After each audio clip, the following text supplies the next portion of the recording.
Hello, and welcome to the Surf Podcast, Episode 2. Today we have our special guest, Beetle179. Would you like to Hi. introduce yourself? Hey guys, I'm Beetle. I play surf, at least I used to. I still do too now, but not as much. Once upon a time I was good, and I'm really excited to talk to people that are currently good. So not us. Uh, I was referring specifically to you two, actually. So. Glad to have you, Beetle. Thanks. Yeah, it's been a while, but we're back here. Very, very, very, very happy to have you. Tell us a little bit more about yourself, since you are the guest. We talked a lot about ourselves in the first episode, so we want to hear something. We want to hear something from you. Tell us how, when did you start surfing? Where, how? Tell us the story. Let's see. Okay. 2013. Let me paint you a picture. 2013. So that's 8 years ago. Is the earliest I can remember. And I think the first server I joined was a trick surf server, actually. It was Z's Skyworld. And I played some trick surf and I was like, this is kind of fun. And then somehow, because my memory is spotty, February 2014 came on and I got the Akai world record. So that's how I started. And then for like 2 years, through 2016, I got really good and pioneered the whole unit surfing thing that everybody plays now and hates because that's just the meta. Sorry. And then fizzled out 2017. You know, I'm still hanging around. I'm still okay, but my glory days are over. Yeah. I wouldn't say that. You would just have to get back into it, which is it's kind of hard. It's grindy and it's nuts now. I mean, the standard has just been pushed so far, The skill ceiling in surf is something that has always constantly been going up and up and up, and it is never slowed down. So like when I was setting records in 2015, 2016, like I was very proud of those, and I'm still proud of them because they set a new standard, and nowadays that standard has just been blown away, and every single month it's still getting pushed even further. So. How much further do you think it can then go, considering how far it's already gone since surf first came around? It's hard to say. I'll go back to the famous quote when Sinky set his Utopia run in like 2016. I was all about that run because it was a disgustingly strong run. It was like minus 0.2 or something on Surf Utopia, which is a very simple tier 1 map. There's really not a lot of room to get better on it. And I said this run will never be beaten. This run will never even be tasked better than it was. Anyway, that run is now like 0.3 slower than the current world record. People have just destroyed it. And next year, it's probably going to get destroyed again. I think the short answer to your question, Ben, is we're still a long way from the absolute peak of surfing. So yeah, I definitely agree with that. Yeah, so you could say that. Could you compare that to, let's say, the current situation of surf? Because Levi is really dominant in the whole surf scene, and his Cyberwave record is treated as one of the best records so far. And do you think it's gonna get improved by a lot in, let's say, I mean, not a lot, but improved in, let's say, a year's time? You know what? No, maybe not, actually.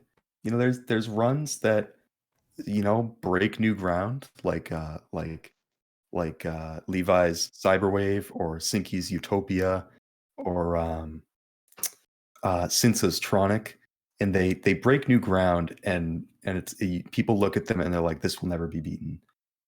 And sometimes it takes 3-4 years, But if you go on to KSF or Surf Server and you look at the oldest world records, they tend to be from like 2018, which 3 years ago, that's a long time. But inevitably, they get beaten. And I think that's just going to keep being, as long as there's people that are playing surf at the highest level, all of the unthinkable perfect world records will get beaten, Yeah. in my opinion. I mean, there's a lot of something let's say something like Cyberwave is going to be a lot harder to get a new record on, because it's literally, it comes down to that one pixel perfect run that you have to do, that perfect turn, that perfect board. Meanwhile, something like Tronic, if you saw I think Otter did it, the new end skip, he locked it. Have you seen that? I haven't seen it, and now I'm really curious. Oh, do you skip the last B hop or something? Yeah. So on the on the second last B hop, or the upward slant, you go in a weird angle and cut it very closely, and you can just skip the last B hop and go straight into the end zone.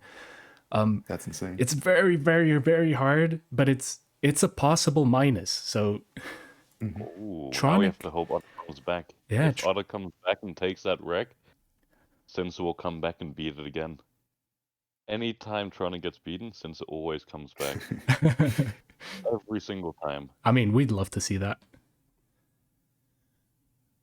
I'd love to see Since back some more. Since is a really cool guy. Yeah, I mean, he did come back this year a little bit. I mean, for the 2 records he took, or 3? Was it 3? Yeah, he's in that class of surfers that once every year they'll show up, remind everyone that they're there, break a couple of really good world records, and then disappear again. Truffle. I feel like there's a good handful. There's a good handful of them. Yeah, I think you would fall into that category as well nowadays, wouldn't you? Once upon a time, I haven't really broken many world records, in the last couple of years, but yeah, I get the inspiration every so often to come back, spend some time, maybe try to get some new decent runs. See some of the new maps that have been released to the public. Yeah, which are getting ridiculous, by the way. Some really good maps now. Yeah. So what would be your favorite map then? Because the maps, they've evolved a lot over time. I don't know if you've got a lot of nostalgia, I guess, for the older maps, since you've been around for a very long time. Yeah. So which is more your favorite kind of map then? Is it still the older maps, or more progressed towards the newer maps nowadays? I think I'm still very biased myself. There's some new maps that I really love. The only one that's immediately coming to mind is Grotto, which I never actually landed the run that I wanted to on it. I never got that run, but I had a lot of fun playing Grotto. But my favorite maps, I think, are probably, I always go back to my big 3 are Air Control, Sinister, and Park Color. I think those are they're all very different maps too. Those are 3 very different maps, but Sinister Evil, right? Sinister Evil. Yeah, because nowadays there's a lot of different variations of that map. Mm-hmm. Isn't there only 2? I'm mistaken. There's Sinister Evil, and then Sinister Evil 2, right? And then there's There's just Sinister 2. The disaster maps, which, I mean, call them whatever you want, but they're very sinister. Yeah, that is true. Yeah, but there's also the not so sinister map, which is the linear without the ramp strafes. Ramp strafes, yeah. Cool. Yeah, you're a pioneer in the whole surf scene and the Twitch scene, and everything has changed a lot. Yeah, I mean, you are one of the biggest creators when it comes to surf. Even though you haven't been active as of lately, but you're still up there with Tux, with now Levi, Caffrey, and everyone. Since we have touched on streaming a little bit in the previous podcast, what are your thoughts? I mean, how did you start streaming? What's the story behind that? So it came down to back in late 2015, early 2016. I was playing a ton of surf, and it really just came down to people in the chat being like, "Hey, you should stream this," and me saying like, maybe, but who's gonna watch? It's not It's just you're watching me right now. What's the big deal? So peer pressure. And then I just started doing it. Yeah, people. There's a market for surf. People love to watch surf because it's such a great streaming game. It's incredible. Uh, it's just so chill to watch. You get perfect blend of people's personality versus gameplay, and just I don't know. It's an incredible game. And so I started doing it in like February of 2016, and I've been doing it on and off, emphasis on the off, for the last 5 years. Um, but seeing back when I started streaming, I think the only regular streamer was Troffle, um, who grew to incredible followers. He still has one of like the most legendary surf stream of all time, I think.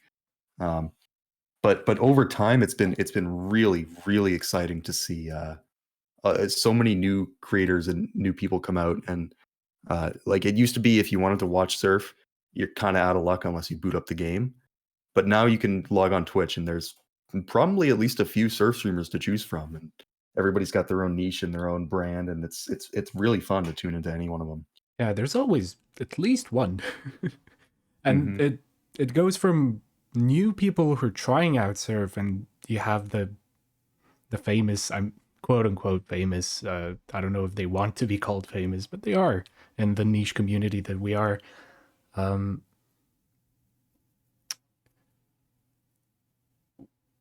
I don't know where I wanted to go with this. I'm sorry, I blanked. Happens. Yeah, We've it been does. there. It does. Um, I had a question in mind, but I kind of blanked. Ben, help Maybe me we out should have here. said more. I mean, in regards to streaming with surf, I mean, what do you feel about the stream community as a whole, or the surf stream community, I guess, in general? Because Uh, it feels like it's all interconnected almost. Like there are new surf streamers who appear, and like surfers, in my experience, mainly raid other surfers, and it spreads around that way, and then everybody seems to mhm. grow because everybody shares, I guess, the people around, so everybody gets to meet the new guys that are out there. I think it's Yeah. quite a unique culture we almost have in surf. It's one of my favorite things about it is that if you go from one surf streamer to another surf streamer, it's a lot of the same faces, which is it's a double-edged sword, because on one hand, it is kind of an insulated community. There's not a lot of new people regularly coming into surf, but there's a steady amount. Um, but it is nice because, like I said, there's a market for surf. If you want to start streaming surf, you can get viewers. People will watch because it's really fun to watch, which is, in my opinion, great, because you have such a friendly community that will, hop around and watch anybody, and it's great that way. There's been a lot of really cool streamers that have grown just because the community enables that. Yeah. Yeah, I remember what I wanted to ask. Perfect timing. The community, I feel like, is slowly growing because of the ESL, the professional CS:GO scene. What's your thoughts about that? If you I know think it's about it. great. I don't know a lot about it. My understanding is that Caffrey has a deal with ESL, and some of his runs are being shown on their intermission screens. That's He awesome. he recently did an interview, a live one. He did? Oh, Yeah. that's awesome. Well, I haven't I need actually to go watch that. No, I think it's awesome because there's so many fragmented communities on CS:GO and Gmod and TF2, mostly CS:GO. But there's so many fragmented surf communities, and a lot of people that play CS:GO know about surf, but not a lot of them know about, like, there's a scene. There's actually people that play regularly, and there's a streaming community around it and stuff. So I think it's really cool to see some people coming in from, just seeing an ESL run and being like, whoa, this guy's really good. Whoa, he streams. Whoa, a ton of people stream. Like, awesome. Cool. More people. Yeah. A lot of the people that come in and are new to it, they they get thrown into that one streaming channel, and it's a lot deeper than they think it is. It's a huge thing for such a niche community, right? I think it's tricky because I mean I think it happens with everything is that there's always kind of the face or the faces of a community, the big names, and there's plenty of people that are going to find those big names and then they're never going to branch out because that's enough for them, they're not really that invested in the community or whatever. But I don't really think there's much you can do about that. The thing to look out for and the thing to be really happy for, in my opinion, is there are people that are gonna see the community and see one big streamer and be like, "Oh, I wonder who else streams," and they're gonna find some of the smaller communities, and it's not gonna be everybody. It's gonna be a low hit rate. Maybe 5% of people, maybe 1% of people are gonna tune into Caffrey's stream from ESL, but then they're gonna branch out and they're gonna become a regular in somebody else's stream, and maybe they'll become a mapper. Maybe they'll get inspired and get really good. And that's what we want. We want as many people as possible. Yeah, come play surf. Yeah, come It's fun. play with us. Okay, let's touch a subject that's related to surf directly. I wanted to talk about this, and I wanted to get your opinions on it. What do you think about the point systems that are embedded in the servers? Ooh. Let's first touch on, let's say, KSF, since we're probably like that's the most close to us. Oh boy. Yeah. Great question. Gonna be a fun one. Well, back in the day, I'll start just a little history. KSF's point system was revamped, I think, in 2017 or 2018. And it's also gotten some continuous updates, like stage record and bonus record points have been getting increased. It seems like every few months for a few years now. But back in like 2015, there was an issue where basically all the points in Surf were tied to the number of completions and to some extent the tiers. And so maps like Air Control were like an 8,000 point world record. It was insane. Whereas something like Omnific was like 2,000 points. Some maps were less than 1,000 points. Anyway, come 2017 or 2018, we revamped it, and I was part of that team, and we looked at a lot of ways to change it and decided on the system that's in place now, which everybody hates. And even though I kind of made it and had a huge say in designing that system, I kind of hate it too. I don't think there's really a good way to do points. The more I've thought about it, it's complicated. Because no matter what, you end up with people that there's going to be ways to grind points, and there's going to be ways to exploit however the system works, and that's just inevitable. So it's cool. It's fun to have. It's a fun incentivizer, but yeah. I mean, what alternatives could you think of for the point system then? If yeah. It's hard to I guess more emphasis on player profiles and tracking your number of group 3s, group 2s, group 1s, and top 10s and world records, and maybe trying to do it that way somehow, rather than having a pure point system. But it's hard, other games that have functioning point systems like Trackmania or something, if you guys are familiar with that at all. Not at all. That's okay. The point is, the reason it's so complicated in Surf, in my opinion, is because there's 500 plus maps. There's so many maps. So it's impossible to decide how many points one map should give. Yeah. Plus, there's a variety of different maps, because you can't just say this is a lot harder than this map, for example, just because one is a techie map and one is a smooth map. Some people will find techie hard. Some people will find Unity hard. So I do understand why allocating points objectively is very hard. And I don't know, but for me, the point system that is in place on KSF currently is is okay because it caters to people who are grinding for times as well as to people that are just going for completion. Of course, you can't get like a million points with just completion, but you can get a fair amount of it. The only thing that is bugging me a little bit is bonuses, because the only two bonuses, if I remember correctly, are the Nightmare bonus and the Insane bonus that give a lot of points.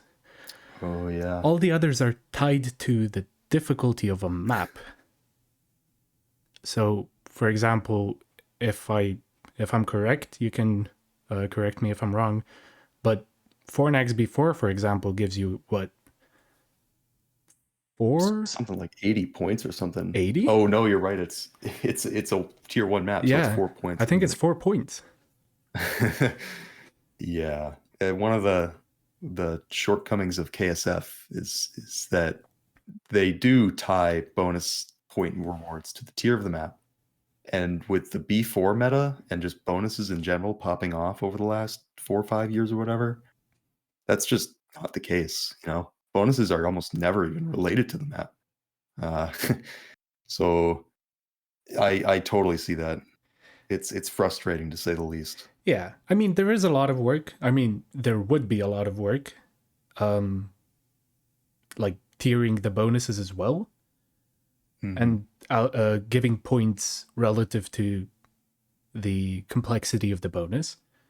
So I understand it to a degree, but I feel like remaking the point system on an already existing server, which is as dominant as KSF is, I think that's a no-no.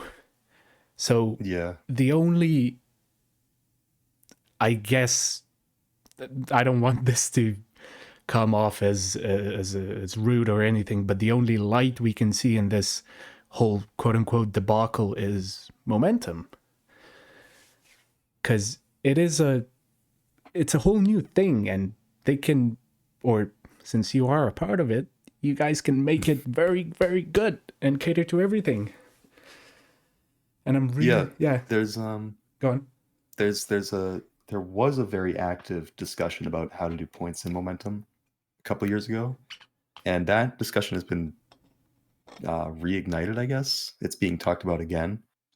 With KSF has new forums. There's a thread on the point system right now if you want to go yell at people in there, because that's that's what's going on. But I worked a lot to design the momentum point system as well, and realized for the 10th time, there's just no really good way to do it. Like there's so many different systems you can think of, but they all fail somewhere. Like something doesn't work. Either you're going to get shafted if you go for just completions, or if you only like to play a handful of maps, or this or that. So it's a lot of work, but Momentum, I think, is doing its best to make a system that at least you can't look at and say, well, that's awful. Yeah. Yeah, I think we're all very excited for the launch of Momentum, and I think I'm talking from experience. I've been playing on the public beta, or the public release, the 0.8.7 version that was released, and I have talked to some people, and they said that there's going to be a whole revamp of everything, the UI, how everything's going to feel, but I already really, really like it. Me too. Yeah. Since you do have some inside info, like what can you tell us? How's everything going? Well, I shouldn't overstep my boundaries. Oh, yeah. I haven't been very involved, if really at all, with Momentum for maybe a year at this point, maybe even longer. A lot of the stuff I did with Momentum is just like being the surf guy that has spent enough time on KSF and knows what he's talking about to say, yeah, this works and this doesn't work, so let's do it the way that works. But I'll say this too, Momentum is very much open to volunteer work. It's all, it's all volunteer based, and the team that's working on it, especially now, the crew that's working on it is a really, really good community. It's not hard if you want to improve the momentum prospects, I guess, to just go in there and say, "Hey, how can I help?" And they'll find something for you to do. Yeah. In that regard, it's going really, really well. The the slated release date, air quotes, for the open public beta was this summer. But that has been pushed back, I think, because they finally got engine license, and so there's a lot of work to be doing porting it over. Um, so it's pushed back sometime to a little bit later this year, and it looks on track to do that, which is really exciting because we could be seeing people starting to transition to momentum um, by 2022, which is crazy after all these years of, when's it actually coming out? Amazing. We have had this question already in the previous episode, but let me ask you as well. Do you think there's going to be a huge? I mean, there already is an interest in the whole momentum project and everything, but do you think a lot of people are just going to switch to it? Yes and no. I'd like to hope they would. I think, as opinions on KSF aside, and I point out KSF just because of how dominant they are.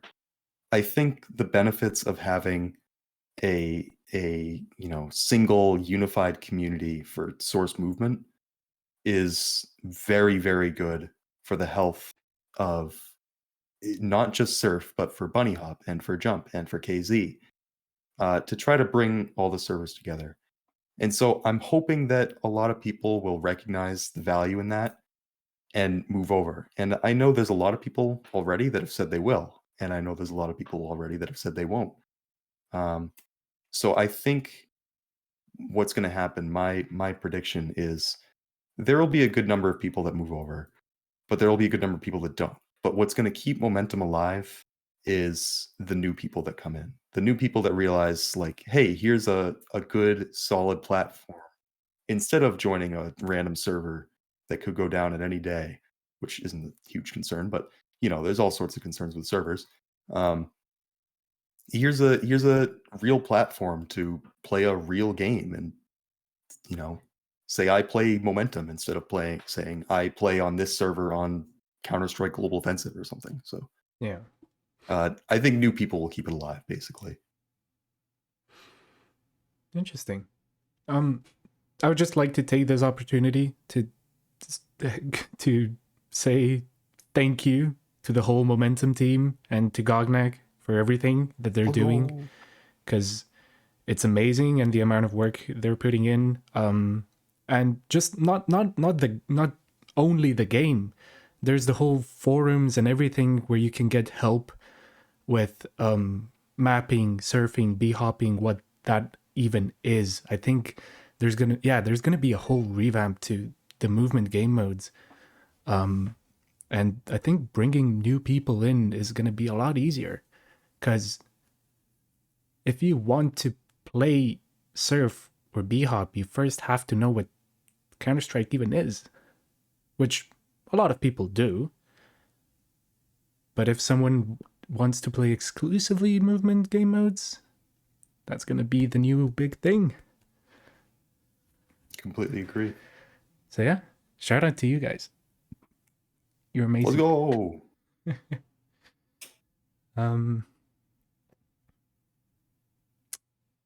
Yeah. Ben, you got anything to say about it? Anything? Be quiet there, bud. I mean, I'm just looking at the questions at the moment. We got a lot. Oh yeah, I know. They have been rolling in. But yeah, I mean, in regards to momentum mod, I mean, I don't know if it's gonna be the final platform, I guess, for Surf. I don't think that many people are gonna be willing to ditch all of the effort in the sense that they've already put in CSS. Is my kind of take on it. And in regards to the casual scene, I don't see that many people going over to it. But in regards to the top end scene, I think it's definitely going to be a huge thing. And I mean, one of the main things is you can practice anything, anytime. You don't need a private server. I think that is definitely one of the key aspects of Momentum, for me at least. I agree. I think you can't disagree with somebody that says, "Well, I don't want to lose all my progress," because that's totally valid, you know. And there's going to be a lot of people that say, "Well, I don't want to lose all my PRs and all that stuff," and that's fine. You know, if you can't grapple with that, by all means, all the power to you. Um, I just think in terms of long term future health, I think new players that are like don't already have a set of PRs and stuff to worry about. I'm hoping that Momentum achieves its goal in being, a welcome home for them, to build its own new community and work from there. It probably Yeah, will, because like every single game that has movement game modes inside of it. So CS:GO, CSS, Gary's Mod, Roblox, all of that has its own community. In a way, the whole community is connected to each other, but it's still quite fragmented. And I think Momentum will make a community of its own, which is probably very desirable. I Especially, mean, how? yeah, go on.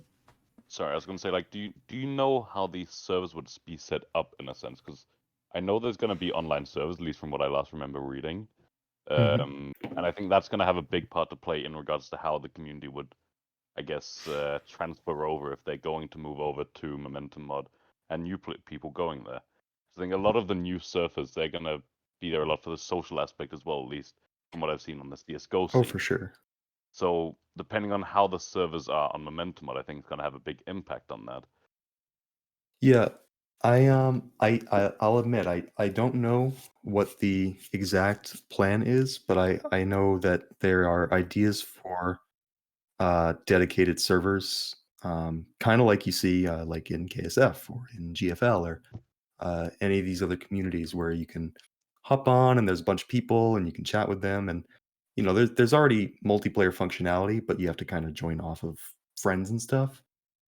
There are plans to implement community-based air quotes servers where you can at least chat with people, maybe play on a map rotation with them, but still have the freedom to uh, play on your own map and still chat with them if you want. Um, Yeah, you can but just giving invite players them that into your freedom, I think, lobby. is sorry. Yeah, What's that? and you can just like invite them into your lobby essentially, right? Yeah. Yeah. Yeah, but they wouldn't, not physically, but they wouldn't actually be there, right? Well, the way it's set up is there's player models and stuff. They're not the CSS default T-pose terrorist counter terrorist whatever, but you can see people, you can jump around with them. I think there may, and this, if Goknak watches this, he might yell at me, but I think there may be plans for some rudimentary, player physics to maybe sometime in the future have like tricks support with flashbangs and stuff. I mean, there's already an implementation for Conk and stuff, although that's kind of single player. Yeah. But Momentum and the team are very much aware that community is a big part of why people do surf or b-hop or jump or whatever, and their goal is to preserve that as best they can. And from what I've seen, it's very promising. I think that won't be as big an issue as people tend to get worried about. Cool. Should we try away from Momentum for a little bit? Sure. Yeah. I'm looking through some of the questions that we got from chat. And there's a good amount of them regarding maps and bonuses, and I just want to clump them together and go through some of them. For example, Beetle, what are your thoughts on the bonus 4 trend? I think it's out of control. I think people have gotten a little too excited about it. People will credit me as having started it, and that's half true. Modern B4 was designed to be a PC killer, not personal computer percent completion. Yeah. It was designed that only the best of the best surfers could possibly beat it at a time where there was multiple pages of people with 100% completion on the servers. And so this was my way of saying whether or not it's appropriate or not, but my way of saying, hey, you shouldn't have 100% unless you're good enough to have 100%. And so I made it. And then it kind of got out of control. I made it very difficult. I made it very optimized. And I think there's a lot of merit to that. I think it's super fun to have that very high level, high end, super hard surf.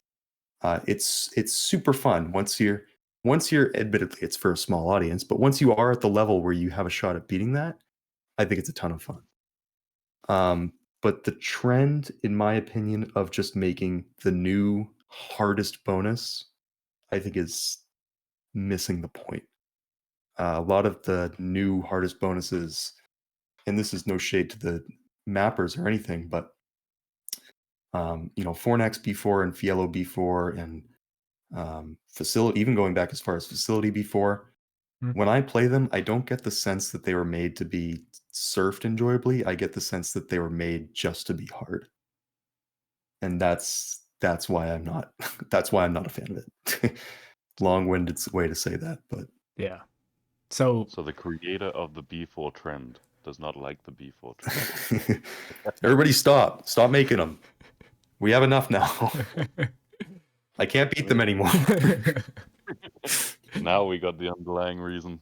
I mean, I don't think that's something that's really gonna end, in my opinion. No, I mean, it may have started out with you doing, was it modern B4? Yeah. But like in all these kind of games, maps always just get harder, and bonuses get harder as people always get better as well. And people want to make. I mean, obviously, if you want to be the top, you top map might also want to make the hardest bonus out there, and see just who can do it, because it's also, I guess, for the people that can do it, it's kind of it's a huge achievement being able to do a bonus like that, and having mappers make those bonuses and then have the people surf them and actually do it properly, I think probably feels fantastic. So I don't think it's ever going to end, if I'm honest. They're always just going to get slightly harder over time. it's gonna grow with the player Yeah. skill. Because I mean, the game mode is very simple. If you rip it to its core, the game mode is very simple. Press A when you go left and press D when you go right. But optimizing that and actually beating those hard bonuses is it comes down to the individual, right? And I mean, I'm not on that level to even speak of it, but I feel having a bonus 4, as you said, just for the sake of someone trying to get 100% completion, for it to be an obstacle for them, is good, because 100% is a big achievement, especially with 500, 600, or how many maps are there. And it shouldn't be easy. It's not. And I do feel like, yeah, there may be a bit too many and a bit too they may be getting a bit too hard.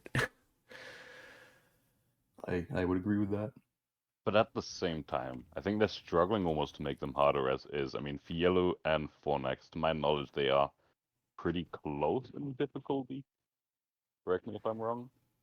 Like it's getting to the point where they have to test it to make sure it's beatable, my understanding. And then just make it a little bit easier after that. Yeah.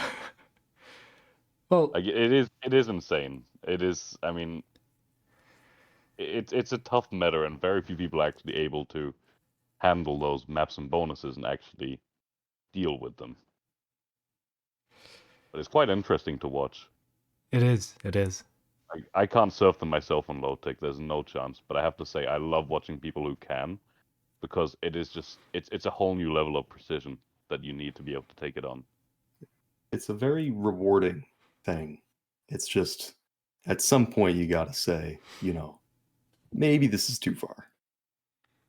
They should just get some more points for it to give an actual reward for. Probably. Let's start there. Probably. But talking to Kavo, who made Fielu before, right? Because there was he got quite a bit of hate when he did make that bonus, and I think, pardon my language, but when people started beating it quite not consistently, but when Emil and Melinda and Levi started getting completions on it and actually getting very good runs on it, it was just a huge middle finger to everyone who was giving him hard time for it. And I think that's even a good accomplishment for the mapper. I think, yeah, no, I'll admit this is I'm ashamed of this, but in 2017 or 2018 when Facility B4 came out, I threw like a 2-day tantrum at Crayallington because I was so upset. And I'm still upset. I don't agree with every decision that was made in mapping that, but and God bless Crayallington, great guy. I'm sorry, Crayallington. I hope there's no hard feelings since then. But anyway, no, I've seen the kind of hate that mappers can get because ashamedly I was on the other side of that. And that's not what I mean at all when I say I don't agree with the B4 trend. It's mappers doing what mappers want to do. And all the power to them. Just, my personal opinions about the direction of good surf might not align up with that. I mean, which is fine. There's plenty of maps that different styles, different whatever that aren't for everybody. So there's always going to be that one someone who's going to start trashing on you or something you've made.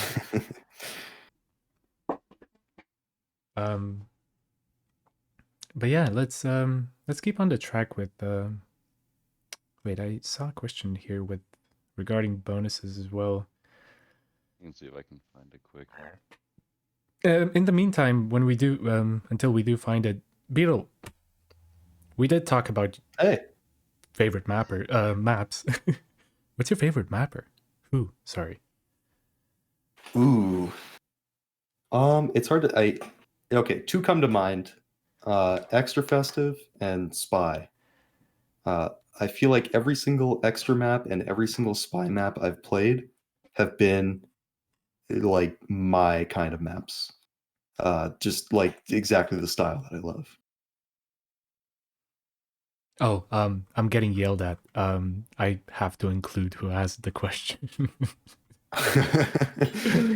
And let me say, because I'm also reading the chat, there's tons of other mappers that I love, but literally I could load up any extra map and any spy map and be like, this is fun. This is a good time.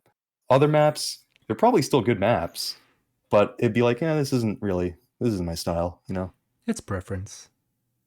Yeah. Me, for example, I have a burning passion towards Ike. His maps give me that feel, they're just so nice and smooth.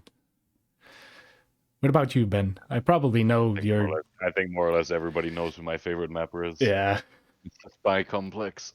Let's go. I can hop on pretty much any of his maps and bonuses and have a good time. The only one I can't really say that for is the goddamn plank on mini golf bonus too. The rest is all good. Oh, we didn't get that map yet. Don't spoil it to us. Oh, you haven't seen mini golf yet? Oh, I have seen it, but we didn't get to play it yet. Apparently, the plank is a lot better on CSS, but on CS:GO on 85 tickets, it's horrific. I hate the plank. Yeah. Talking about Spy Complex, there's a question from username. Opinions on Spy Complex? Or sorry, opinions on Spy Complex type bonuses. Some of my favorites. What I like about Spy Complex, we were talking about this before we started the podcast. Just while chatting, Spy's bonuses are all very unique in their own ways, but all very creative and well designed and flowy. And that's what I like about them is they tend to be like little mini challenges. A lot of them are tier 5, tier 6, but they're doable. And okay, I'm saying a lot. Let me say this. Spy Complex bonuses are what I wish bonus 4s were. Cute little challenges, but not something designed to take 10 hours of grinding. Something that's just well made, fun to do, and accomplished. Like it's accomplishing. Like it feels good to beat them because they're just the right difficulty, in my opinion. And just to put on top of that, when you say 10 hours to grind for the B4s, that's 10 hours to grind for the top surfers out there. Yeah. 10 hours Very of best. the same 5 surfers that can actually beat them,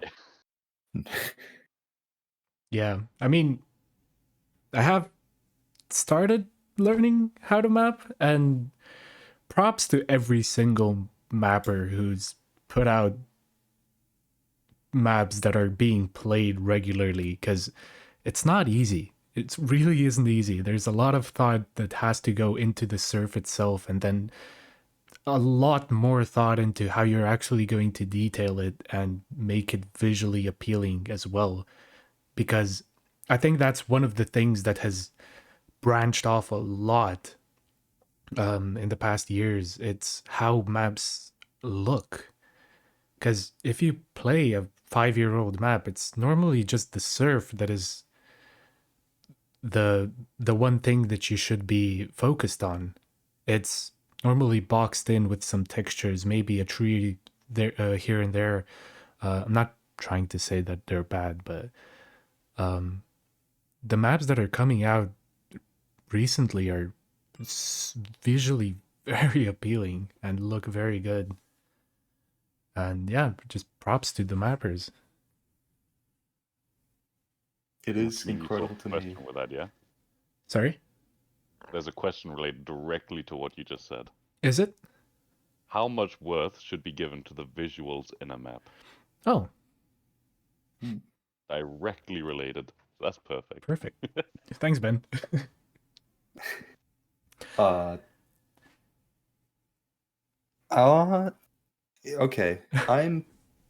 My personal thoughts are just enough that the gameplay isn't affected.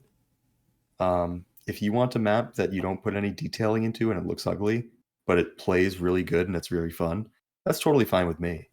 But I completely agree with Ronin. Some of the maps that have come out recently, the last few years, look just beautiful. Like it makes you wonder how it was made in a 17-year-old game or whatever. Like nice. Okay. Yeah, in my opinion, if the gameplay is solid, that's good enough for me.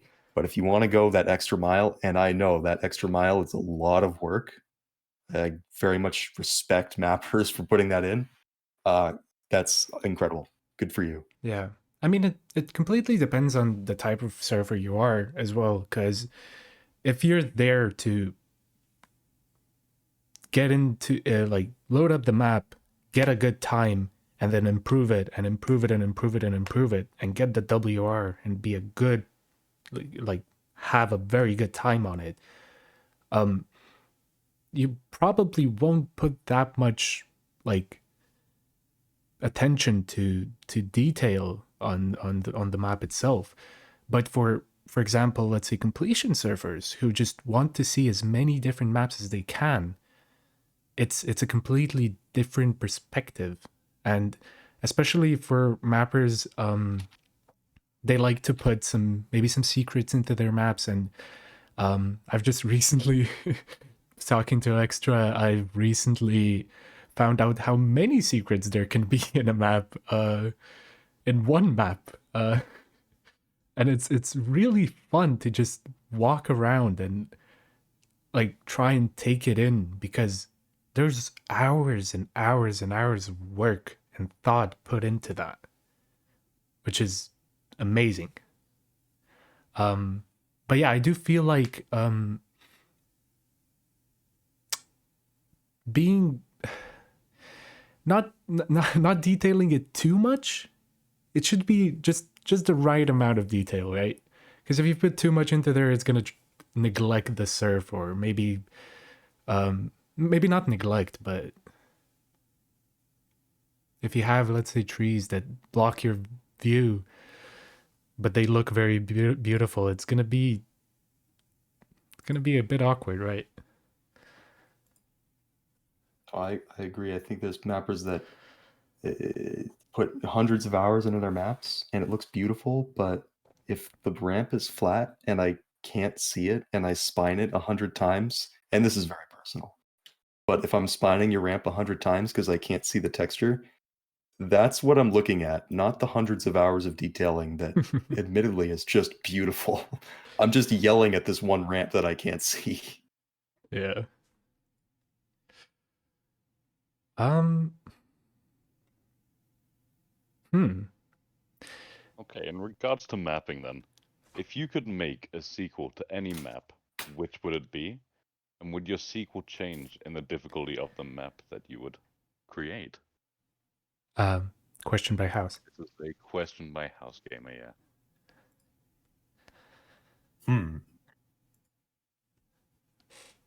Not I so don't know. corruption.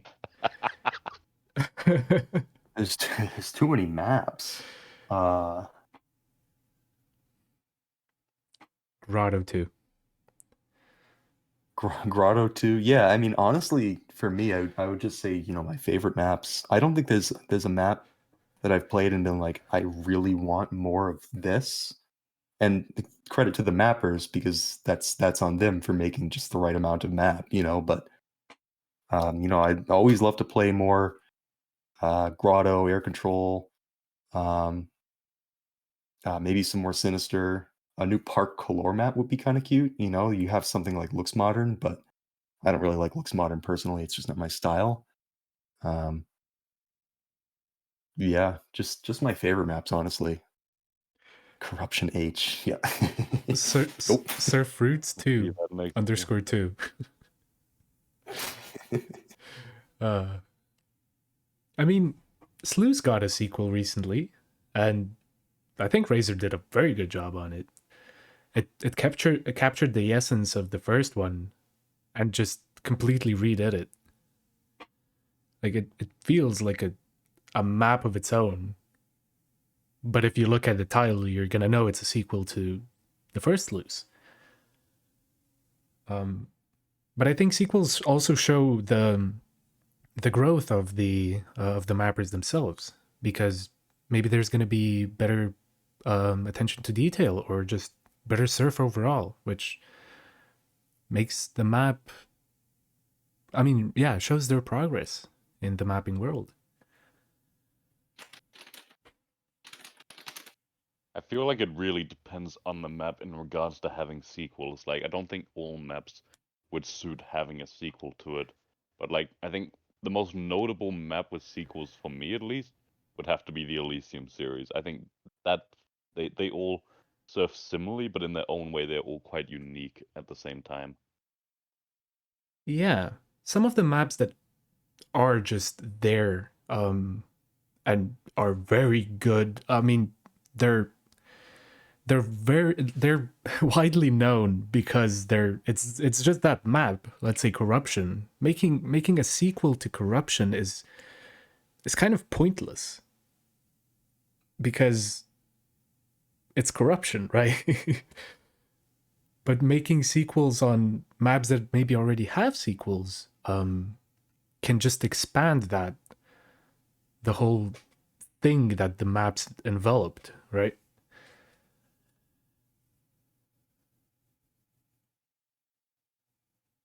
Yeah, I think that ties into, the giving the mapper credit, like I was saying, for knowing what they're doing, when Oliver made Corruption, he knew what he was doing. I don't think he has any plans to make a Corruption 2. I certainly hope he doesn't, because a lot of reasons. But um, that map is great on its own. It stands on its own. Whereas some maps, you're right, Elysium, that works great as a series because it's just I don't know why. It just does. Some maps work like that. Yeah. I On mean, that note, sorry, um, we have a question from Rasha. How did Beetle fail the end on Corruption? Oh, when your heart rate's like 250 and is that possible? I don't know, you probably die at that point. Yeah, you'd probably be clinically dead. I will not lie that, I'm already a very uptight, anxious person, but when I was doing runs on Corruption and like the 3 or 4 runs I had that made it to that final big room before the end, um, the nerves are just unbelievable. Unbelievable. It's like nothing else I've ever felt. I've been nervous, but not like that. Yeah. Which is weird to say that a video game got me maybe more worked up about anything than anything else, but it's the nerves, man. It's bad. Credit to the surfers that are so steeled that they just push through it, because trying to grind a long map and like drift or Rans or Omnific, I don't know how I would do it. I literally no clue. I remember that pain. I mean, I yeah. feel like I can only imagine, Ben. I spoke to a lot of people when I was doing the drift grind, like Levi and Dimex, I think, and some others, about how do you deal with it, because I just couldn't, like, I could barely function at that point. And they just said, I mean, they all deal with it, but the more you have to face it, I guess, the more that you deal or have that situation, the more used to it you get, and the more it just stops happening, in a sense. Yeah. I mean, yeah, Which props to people who don't get nervous, because you're weird. I'm calling out Levi on this, because if He does not get yeah, nervous. he doesn't, and he didn't get nervous in a tournament setting with 1,500 people watching and almost WRing every single map in the map pool. Like, I don't understand him. He's a different breed. built different. Yeah. Damned Australians, man. Him, Kev, they're going insane. Yeah, but I think nerves are good. They push you to keep doing it. And it shows that you really want to do it. It shows the emotional link and the physical link to what you're doing in a virtual game. Even if it's not a tier 8 map. Because me personally, I get nervous on, I mean, not extremely nervous, but I get nervous on tier 1 completions when I'm going for an okay time, let's say. When I was trying to beat Intra, I got so nervous I slapped my desk when I completed it. It makes the payoff that much more rewarding. Exactly. It feels so much better to fight through that, Exactly. get the run that you're trying. Yeah. I wanted to ask just one more thing on the previous topic when we were talking about sequels to maps. What do you think about the underscore hard or hell maps? Ooh, can you give me an example? So let's say beginner hell is one of them, or garden hard, garden H.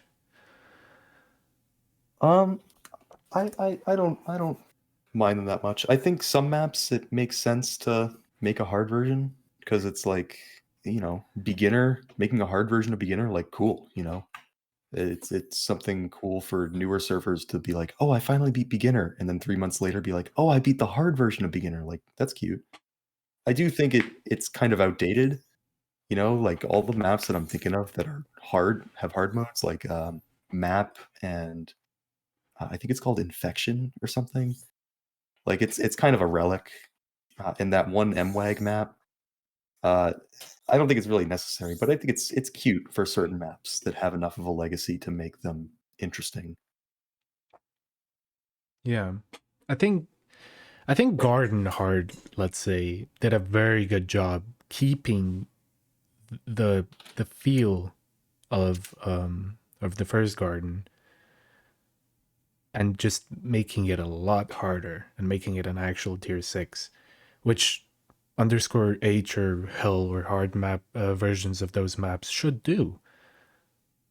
I mean, yeah, the last stage is a bit of its own, but I think do you know who made Garden Age? I don't know off the top of my head. I'm looking it up. Sid. Sid, according to chat. Yeah. Props. Oh, yeah. Now Spike Clips claims it as well. Yeah, it was Pi. Let's give him the satisfaction. The old meme is that Masog made every single map. I don't know if anyone's been around. There's plenty of people here that probably remember that one, but it's time to bring it back. Masog made every map. New meme. Thank you, Masog. Shout out to Masog.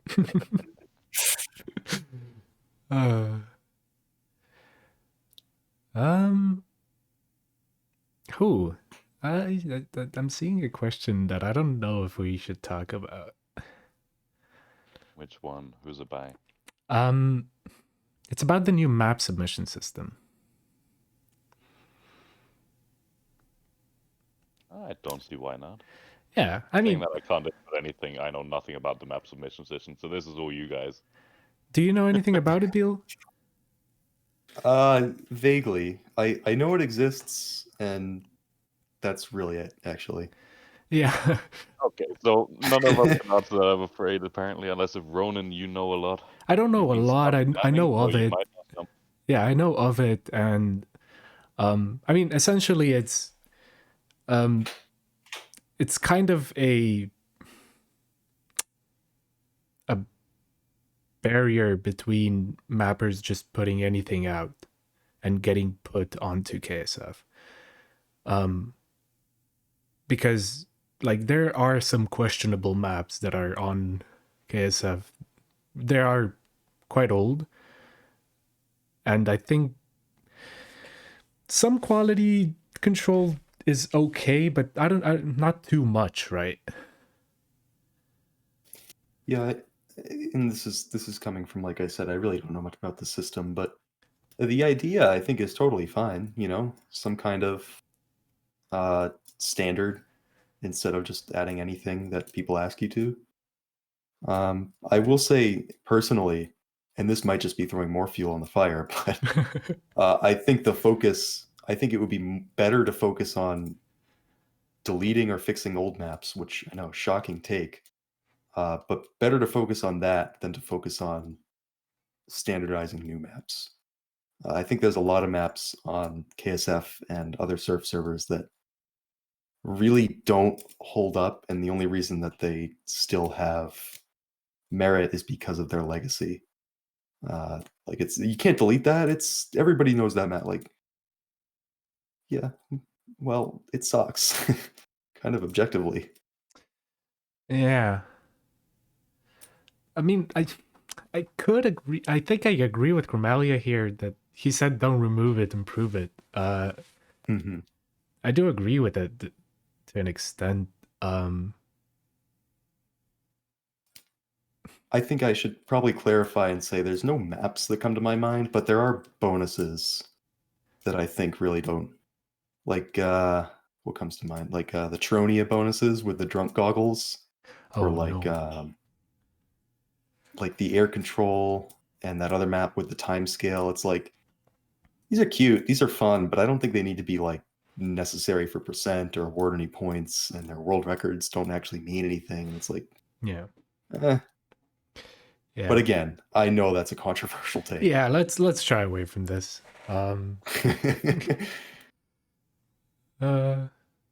Ben, you got anything? I mean, I got a question here. I'm reading from Cryptus. That is, it's Oh, very hard to home, you know? I said that completely wrong. But what are your thoughts on angle surf? Have you ever tried it? And do you think it's fun to watch? I think it's awesome. In a word, I think angle surf is awesome. But sadly, I don't love watching it because it's not something I'm used to. You know, it's a very personal thing. You know, my brand is being the units guy, and with angle surf, you're not really watching units. Um, so it's just not my personal taste. But I have immense respect for it. You know, Ruby and Maxter backwards, Benowy and you'll have to help me out with names here. Benowy Danger. half sideways, Perfecto, Creamy. Danger, yeah, and Maggie with sideways, and also some other. I respect it a ton, but I don't personally enjoy watching it. And I have tried it, and yeah, you could say it's mad because bad because I'm awful at it. I need to see where I'm going. I can say it definitely takes a lot of time to get used to it. I used to have, when I was streaming mainly half sideways, had quite a few people come in and they were complaining like they started getting headaches from watching it. And it goes away, but you do have to get used to actually watching it because it's a completely different perspective and it kind of warps your mind almost, I guess you could say. I think it's one of those things that the more you do it and the more you watch it, the more you'll like it. Yeah. Like I've been around it enough to appreciate it, but I still don't really like it. And so I've just kind of been stuck at appreciating it, which it's sick to see. You know, I love watching crazy new maps finally beaten sideways or backwards, or Shodan beaten half sideways or something insane like that. yeah, imagine doing that. But what? Imagine though. Like, who would do that? Who would be? That's crazy to do that. Now I'm getting shy. Would you say angle surfers are, when it comes to the whole Twitch community and Twitch streamers, do you think they're a bit underrated? Yes, 100%. Yes. In a word, yes. Yeah. I've said it in the past. This is one of my takes, but I think Maggie might be the most underrated surfer of all time because of the barriers that Maggie has smashed with sideways. But that's not to say there's other angle surfers that are just wildly underrated for the amount of effort and impressiveness that comes with a lot of their runs.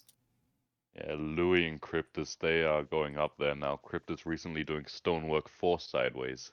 And one shot Really? Shoria. Yeah. And one shot Shoria as well. Like, it's getting insane what they're pulling off. And then Ruby doing Quid Stereo again with the skip.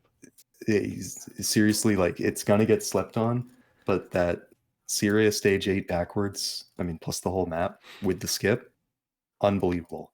It is impossible to fathom how difficult and crazy impressive that is. After taking a 4-year break. Yep. If I remember right, it took around 250 attempts before you hit it, so really low as well. Mm-hmm. Absolute madman. Yeah, and then we have someone like Danger who completed Not So Zen half sideways. The first tier 7 half sideways run. Which wasn't even like, it was a good run. It was a very good run. So yeah, props to Danger. Good job. I think the angle surf community and the whole thing around them is quite underrated. And give okay, chat, I'm talking to you now. God damn it. Give these people a chance. Stay in their streams.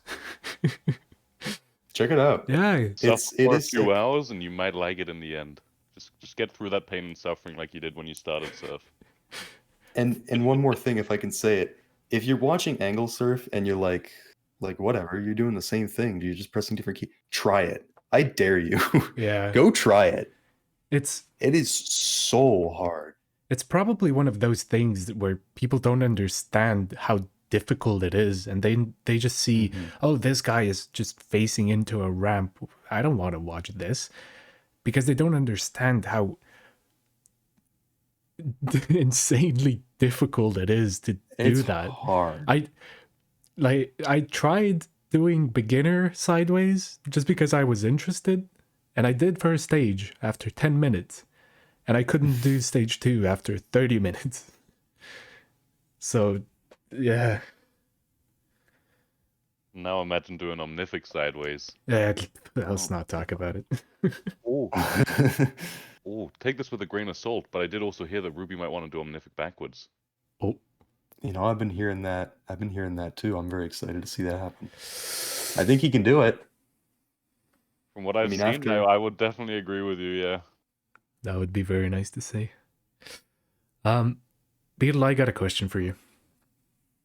And What's up? I want brutal honesty. Mm-hmm. So, what do you think about this one guy? He's a small little streamer. He streams surf. His name is Caffrey. What do you think of him? Caffrey, what do I think of Caffrey? I love Caffrey. Caffrey's great. Who doesn't? I'm okay. I'm a huge lurker. I'm a very shy person. But I watch a lot of Caffrey, and I love watching Caffrey, and that goes for a lot of surf streamers. And I'm really happy and proud of what Caffrey's doing for surf, because there's as many surf streamers as there are. I think Caffrey might be the most consistent right now. I could be wrong about that, and I'm sorry if I'm forgetting people, but good for you, Caffrey. Good for you. I think Caffrey is a big Beetle fan as well. Thanks, Caffrey. Thanks, Ronin, on behalf of Caffrey.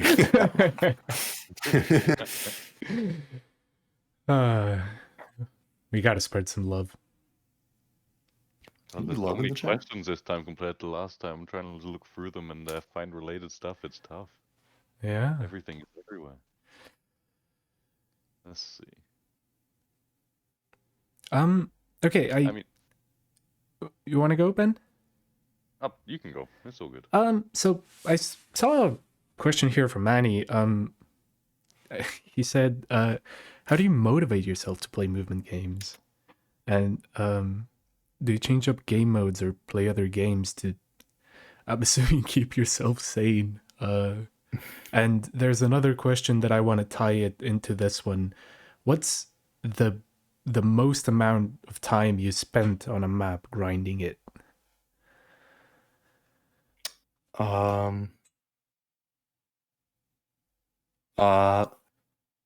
Motivation, I feel like, is one of the biggest struggles for people in surf, and I don't really know about, related communities as much, but the short answer is you gotta love it. You gotta love surfing, and maybe not surfing, but improvement. In my opinion, okay, and this is coming from a very personal place. What always inspired me to keep surfing back when I was surfing regularly was the motivation of getting better and beating myself and getting the best time that I could possibly get. That was the fun to me. And I can't speak for everybody, but that's what it is. And if you don't have that drive to do something new, to beat a new map, or to improve your time, I think you might not really enjoy surfing or really any time trial based game mode as much as somebody else. There's merit to just enjoying it casually, of course. Just log on, and chilling. I'm with my boys and playing Utopia or something. But motivation, that's what it means to me. Is the drive to want to get better. And again, that's my deeply personal take on it. But as for the most time, well, I deeply wanted to get the air control world record many times in my surf career, and I think that's the map that I have the most time on, at least for map runs. I think I have like 50 to 60 hours of attempts on air control. I'm not positive on that. I would need to check. We can check your but I your believe info. it's. Oh heck yeah! What do we got? You have 1 day, 22 hours, and 41 minutes in time and zone. Okay. So just about, what is that, 46, 47 hours? Yeah, Yeah. that's all attempts too. I wasn't AFKing on that map when I was playing that map. Oh yeah, but that's As in for zone. So mhm. yeah, and that doesn't count the time of the save locking time. Sorry, Right. which I assume I, is at least half of that. in general, I keep coming back to these maps, and there's a reason. They're my favorite maps. But in general, I might have more time total on Park Calore and Sinister Evil, just because I spent a long time grinding stage records on those as well as doing map record attempts. Um, I think those probably push 2 days. In fact, I think on just bonus 2 of Sinister, I have something like 30 hours. Just because I love playing that bonus so much. It's a short bonus, but it's a lot of fun. Is that the turn wide after third ramp bonus, or? Come on, man, you gonna bring that? No, no, that one's on Sinister too. Can't do it like no. that. Oh, Molinder. That's a golden moment. Well, I don't have that much personally. I think the most I've spent on a map was Cairo recently. I think that's the hardest map I've completed as well. And it took me, I think, 13 hours in zone, and at least half of that, or I think even, yeah, at least half of that save locking it.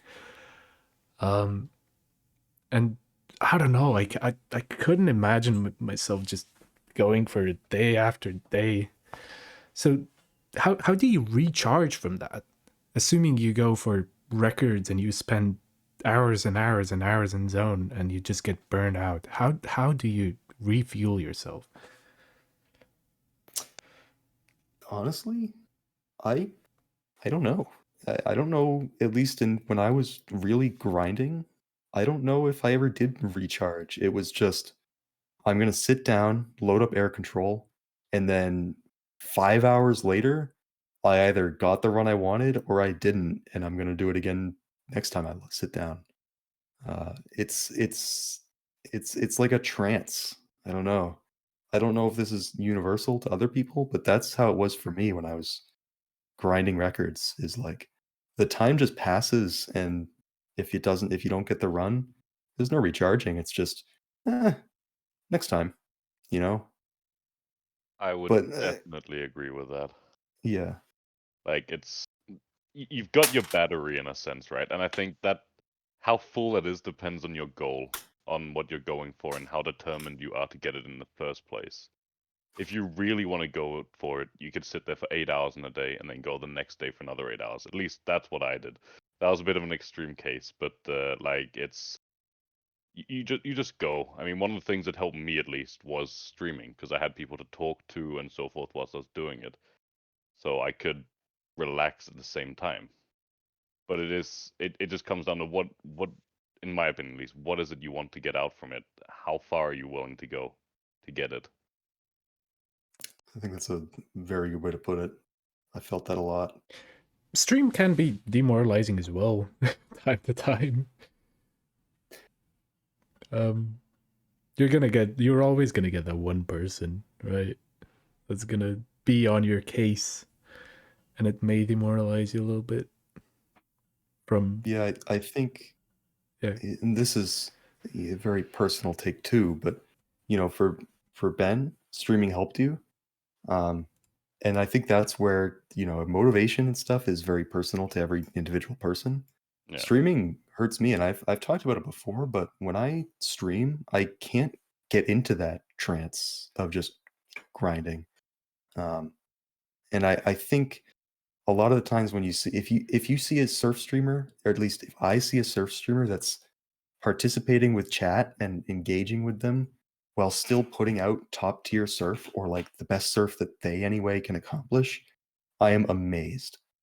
Because to me, it's like high level surfing, or surfing at the best that I can surf at, is very much I need to be in the zone. And I can only do that when I'm alone, maybe listening to music, but certainly not streaming or something. I mean, yeah, that's why you see people like, let's say, Caffrey, for example, or Tux, when they want to socialize a little bit, they're gonna turn on the stream, have their mic on, maybe just go for some casual runs, maybe some quote unquote easier records they can take and interact with the stream. But it's if you're really going for that record, and I've seen a lot of these bigger streamers that go for WRs, they normally just turn off their microphone and listen to their music, and people just follow that. But streaming is extremely exhausting, just by itself, and then trying to stay focused to go for that pitch perfect run that you need. I couldn't imagine it, really. I stream for the peeps. See, Marble has the right idea.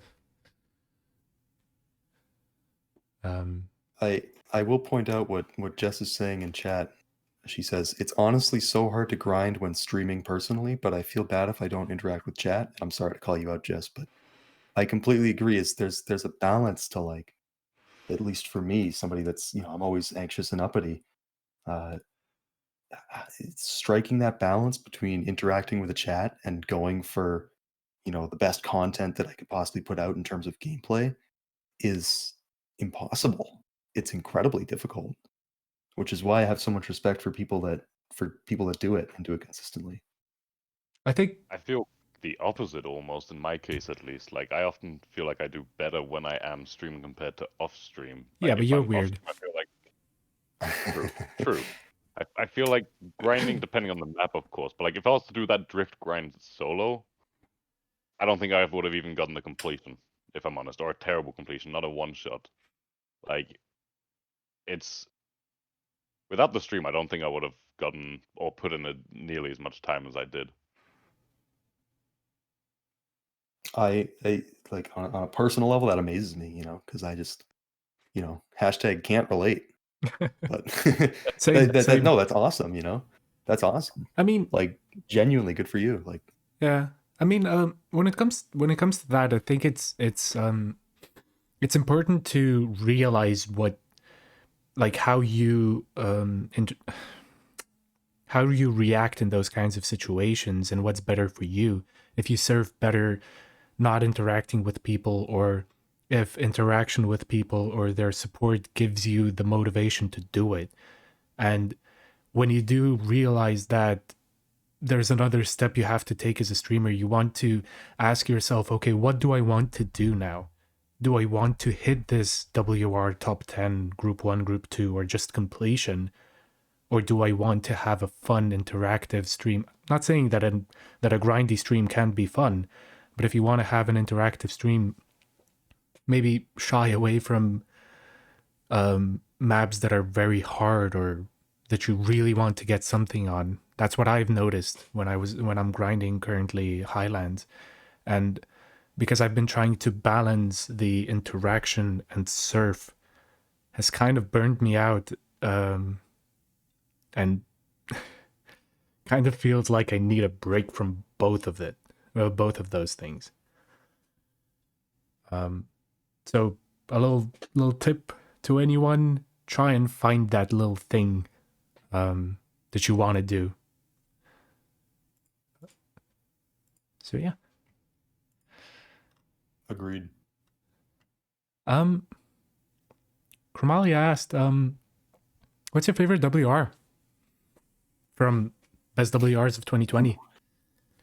From Best WRs of 2020? If you've seen it. Yeah, I'm being put on the spot. I don't think I've watched it. Spoiler alert, it's like 15 Levi records out of 20. Yeah, I can imagine. I'm going to cheat and answer generically, which is my favorite world record is Nim's Tronic run from, I think, 2014, which since that run has been obviously demolished. I think the world record now is like literally like 3 to 4 seconds faster. Yeah. But it is one of the most satisfying, prettiest surf content videos I've ever seen. And if it's okay, I'm gonna pull it up and link it in the chat so that anyone else can watch. Oh, because I love sending this video to people. Nightbot might cuck you, so wait. Wait, could mods permit him, please? What's happening? February 17th. Oh, you're posting it. Yeah. It's just a countermeasure for the bots. Nice. Oh no! God damn it, mods! What the hell? Beetle and Ronin and the Nightbot can't ban him, dude. There it is. For anyone that has a few minutes. I think I have to big up my pal Chromalia here. I really, really like the Treeford record. It flows so well and the music is so good. If you haven't seen it, Beetle, I advise you go watch it. That is one I have seen because it did blow my mind. Yeah. Just as much. Just like one of the best runs I've seen in Surf in terms of effort and execution. Like, yeah, wow. It's not just the run that's like very good. It's the whole video. It just makes you feel like you're watching like you're there. You're watching a very good video. Yeah, cool. So Nim. What about you, Ben? I really don't know. I haven't watched the video in a long time, so I can't remember which were even in it, if I'm honest. So what you're trying to say is you're not supporting the surfing community? Whoa. You're trying to flip it around like that? I just haven't seen the 2021 in a long time, so I can't really say which was my favorite in that regards. There was some very, very good ones. Like Levi Sanguine, Levi Cyberwave, Levi Garden.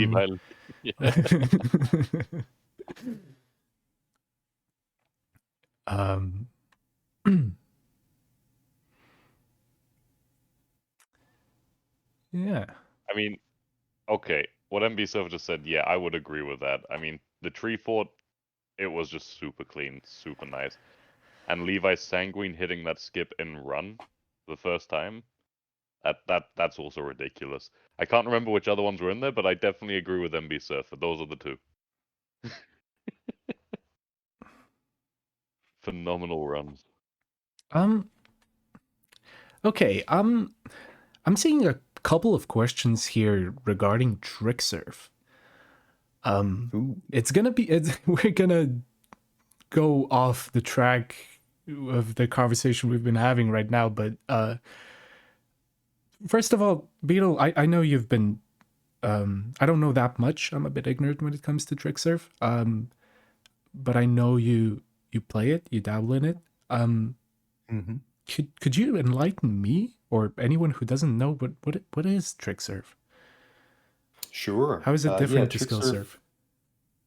There's I'll say this, there's like 2 or 3 maps pretty much. There's more, but there's really only 2 or 3 that are regularly played. And you say like, well, what's the point of surfing if there's only 2 maps? Well, it's 100 tick, high air accelerate, and you can spawn anywhere and you just make up your own trick. You say, all right, I'm going to start here on the map and I'm going to surf to over there and I'm going to take this crazy route along the way and it's going to look sick. And that's Trick Surf. The most popular map is Skyworld, and you look at Skyworld and it's like there's only what, like 5 or 6 unique ramps plus all of their segments. There's over 1,000 tricks that people have created just by being creative on these ramps and finding unique routes and things that look cool and are hard and just, it's amazing. Interesting. I've got a little question to add to that then. Yeah. I mean, how would you say the skills between Trick Surf and Skill Surf? Like, do you think they're interchangeable? And if so, like, by what kind of degree, I guess you could say? To some extent. It's somebody that's good at Trick Surf, I think, will have a harder time transitioning into Skill Surf than the other way around, if that makes sense. Because trick surf, I think honestly the only big difference that would makes them hard to compare is that trick surf is higher tick rate. And so if you get used to surfing on higher tick rate and then you try to go to lower tick rate, you're going to get punished and not really know why. Um, but there are a lot of people that have started in one and gone to the other and gotten very good very quickly. So comparable, but still, uh, they are still pretty disjoint, unique in their own ways. Yeah. The one map I have seen was Japan. Great map. Yeah. I watched the stream and I just had no idea what was going on. He was spitting and doing crazy stuff. I mean, it looked very interesting, but I just didn't have any idea what was going on. So thank you so much for that explanation. It's a whole world that is really cool to explore because it's a whole side of surfing that people most skill surfers just have no idea about. But if you go try it, I'm telling you, it's so easy to get addicted to it. Just like there's so many tricks and they're so satisfying and you have so much freedom and it's really I can't recommend it enough. Go try out trick surf. Yeah, the freedom is probably the one thing, right? Because on skill surf you have that one designated route, apart from let's say skips, that you have to take and you will take. And as far as I've heard, Tricksurf just tramples that and says, you know what, you can do whatever you want as long as you're having fun. And it is fun. It is very fun. And there's another part to that question. Are you excited for the new Tricksurf server? Yes. I've been playing it not a lot, but a decent amount over the last month or so. It is private right now, but giving a little feedback here and there. Um,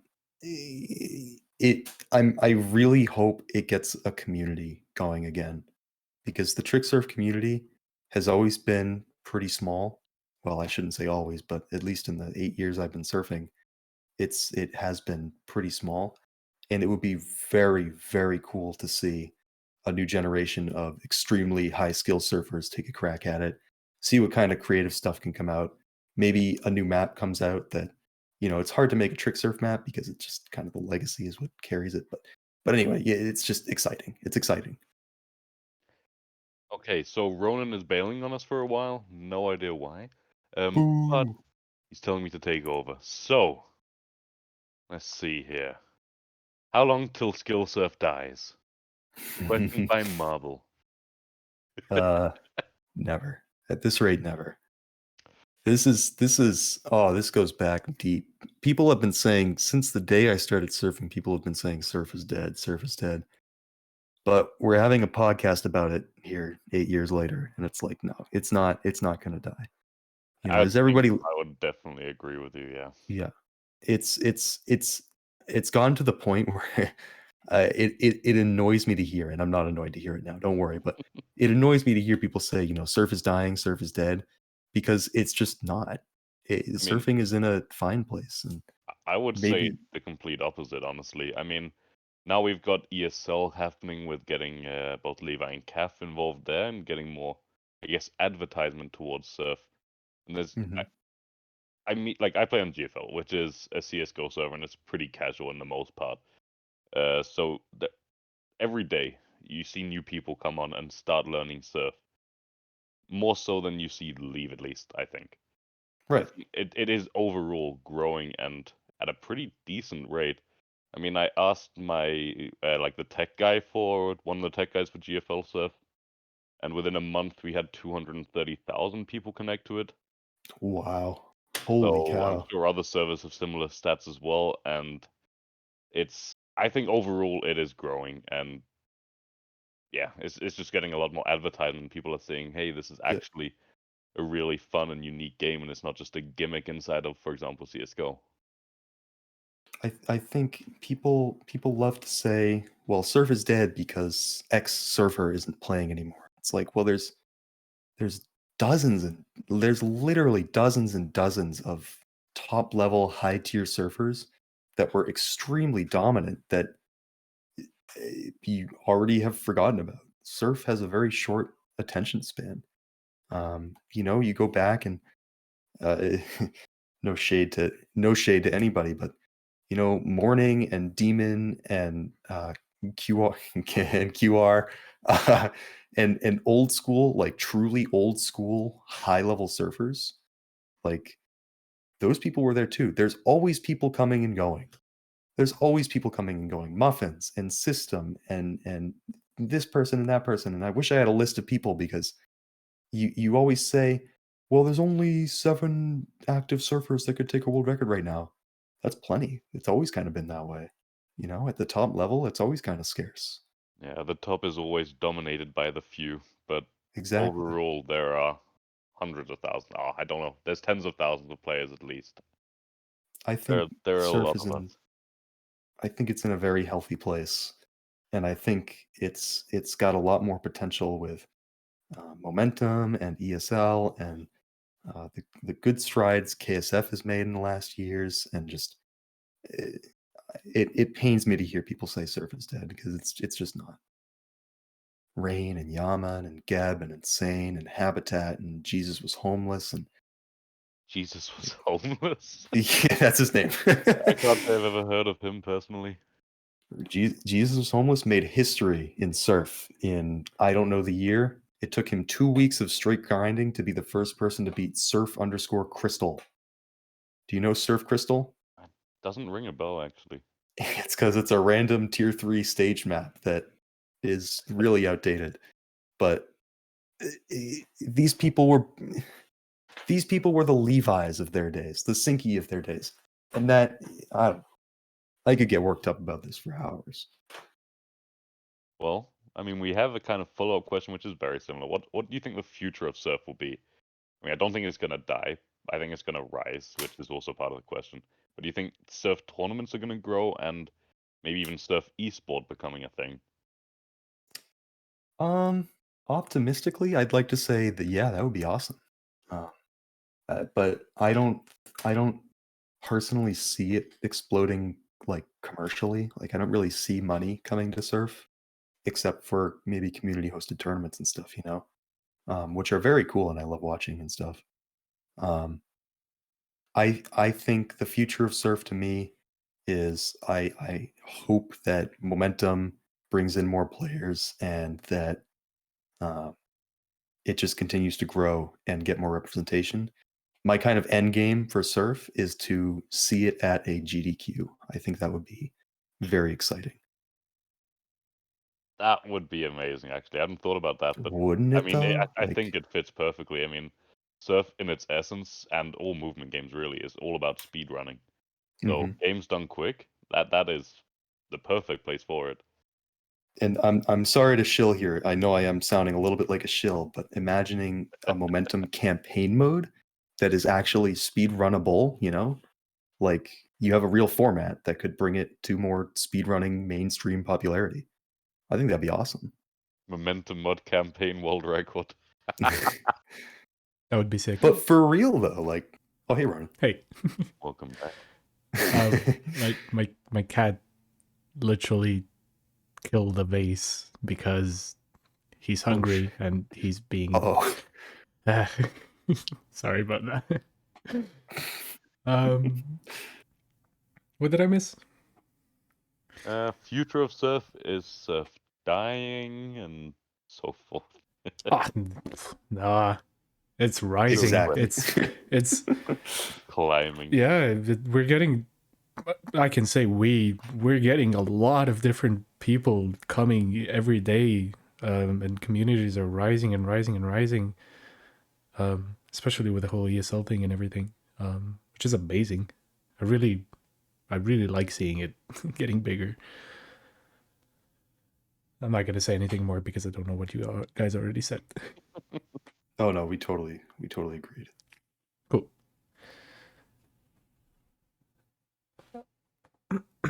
So cats, huh? Oh, I love those little guys. What's their deal? What the hell? Why are we getting a cat spam in the chat? Yeah, the cat is kind of the villain of this story, I think. Oh yeah. The poor vase. Poor vase. I mean, yeah. It literally did nothing. It's just stood there. I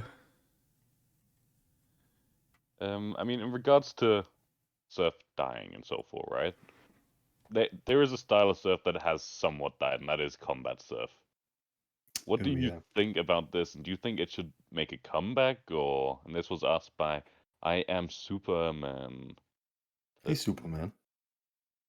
I'd love to see combat surf come back. I played it a little bit. It was kind of dying out when I was starting to surf, so I never really got to play on like an active server with it. Just a handful of people. But it is a lot of fun. I'd love to try it now that I know how to surf.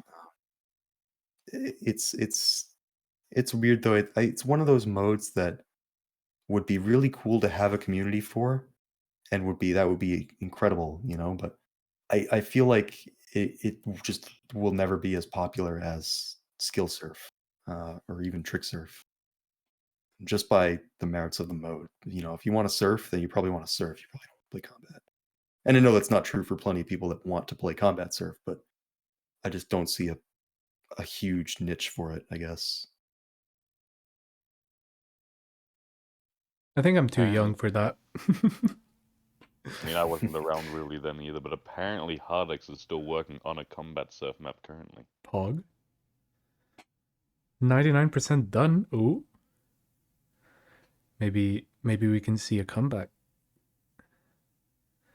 Yeah, I should confess my bias, which if it wasn't clear enough, you know, it's combat surf isn't for me, but it would be very cool to have a community around it. I mean, talking to people that have been in the communities for a long time, for example, let's say Nemesis, he's a very good friend of mine, and he, I think, transitioned from combat surf into skill surf because of the whole There why do you think that is? If I had to guess, just because, you know, combat surf kind of started to die out, or it maybe not started to die out, but okay, this is my scuffed surf history, and if you get a real old school surfer here to listen to me talk about this, they're gonna cringe. But uh, you know, combat surf maps used to be just skill surf maps where the farther you get, the better your gun is, or the better angle you have to shoot your enemies. And eventually the focus just started turning onto the actual surf instead of the combat orientation. Uh, and so I think people that were combat surfing back in the day were maybe having the opposite discussion and saying, yeah, this combat surf thing is cool, but like, why don't we just move over to skill surf, you know? Because it's kind of the direction we're going anyway. That's my understanding of it anyway. I could be off on the details. Yeah. Like to say combat surf just kind of evolved into skill surf naturally. Yeah. And saying that, do you think maybe something will evolve from what we have right now? Ooh. I don't know. I'm curious, what could people make? You know what I've wanted to see actually? I've always wanted to see is a excuse my cuckoo clock, I'm sorry. Uh I've always wanted to see like an extreme climb surf map. Kind of like a KZ map or better to say like getting over it or jump king or pogo stuck or one of those kind of things, but with surf, you know. I think that would be kind of cool. I think that I don't know if sounds that's cool, but that has to that would be one of the most frustrating maps I can ever think of.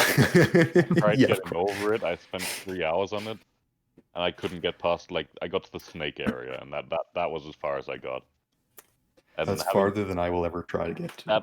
that part, like if you have anything that's that kind of thing in surf, I think it would be a fun thing to do. But I can't think of any kind of game that's more frustrating, at least to me, than that. I mean,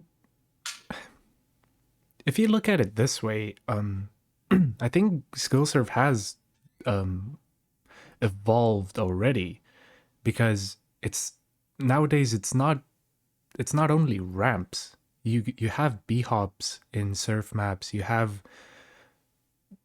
different weird things that there's a lot of different things that you can do inside of surf, and I think it's constantly evolving, and it maybe it didn't get rebranded. It's still skill surf, but inside of it, it's constantly getting evolved into something else. I think Ike just said something that would actually be kind of insane. Surf, but with a portal gun. Oh, Ooh. You know, That would Sipho, be insane. momentum. if you guys know Lord Sipho, and you should, Lord Sipho, legendary surfer, had a ton of stage and bonus records, but people don't know about old names because, ooh, my attention span is short. Anyway, Lord Sipho made a little surf demo map in Portal 2. And I might be able to find the video for it. It would take me a while, so just for fun, I'll send it to you later. But Okay. that the possibilities with that would be ridiculous. I mean, yeah, that would literally open a that would literally open a lot of different routes and possibilities in a quote unquote two-dimensional surf map, right? It would just give you a different perspective of it and how you play it. And speaking, Hardex just get I think I just found it. oh, post it in chat if you can. Surfing in Portal 2, so he's made a couple of them apparently, but here is one of them. Hardex and Cryptus. One. Yeah, Hardex and Cryptus just put some very interesting things in chat. I don't know how much you've been in the whole Twitch. I don't know how much you've been watching Twitch recently, especially when it comes to surf, but Louis has been surfing in different quote unquote styles. He's been using VR to surf, and most recently DDR pads? a DDR pad, which is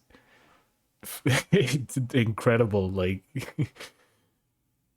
I mean, it's a fun thing that you can do, but and very, very interesting. It's really interesting to watch. I was watching some of the DDR patterns, like, I mean, watching him dance around. poor guy's legs. I still want to see somebody get good surfing on a controller. Like, people have tried it, and people have done beginner or like Mesa or air control with a controller. But I think there's a real possibility of getting like pretty okay at surf on a controller. Yeah, I mean, Not me. in theory, it's very, very doable. Yeah, I have watched. I think it was Nikan. I don't know. Correct me if I pronounce it wrong. Or Nikan. He played KZ with a controller, and I think that's a lot harder than surf, because strafing and I all. remember he had Nikan had a channel point reward, at least for some time, I think, to like it was a map request on controller or something like that. And in KZ, where you have to hit perfect bunny hops on a controller, oof. Yeah, Maybe not quite for KZ, but probably a lot easier to to watch. surf with a controller. But yeah, there's a lot of different possibilities that you can branch off into. It literally depends on you, the person who's surfing, how far you want to go with it. You can just stick to the conventional way and try and get good using a keyboard and mouse, Or you can be experimental and see where that goes. And I think Louis has done a very good job with that. Shouts out to Louis. Shout out to Louis, yeah. Very cool guy. Double boost. I think you're right. There's a lot of room for creativity in surf. I mean, people always point to mapping and how creative you can be with mapping, but I think there's probably more things to explore, you know? It's cool to see Louis kind of, you know, you call it a meme, but it's interesting to watch him push the boundaries to see what's actually possible. Yeah.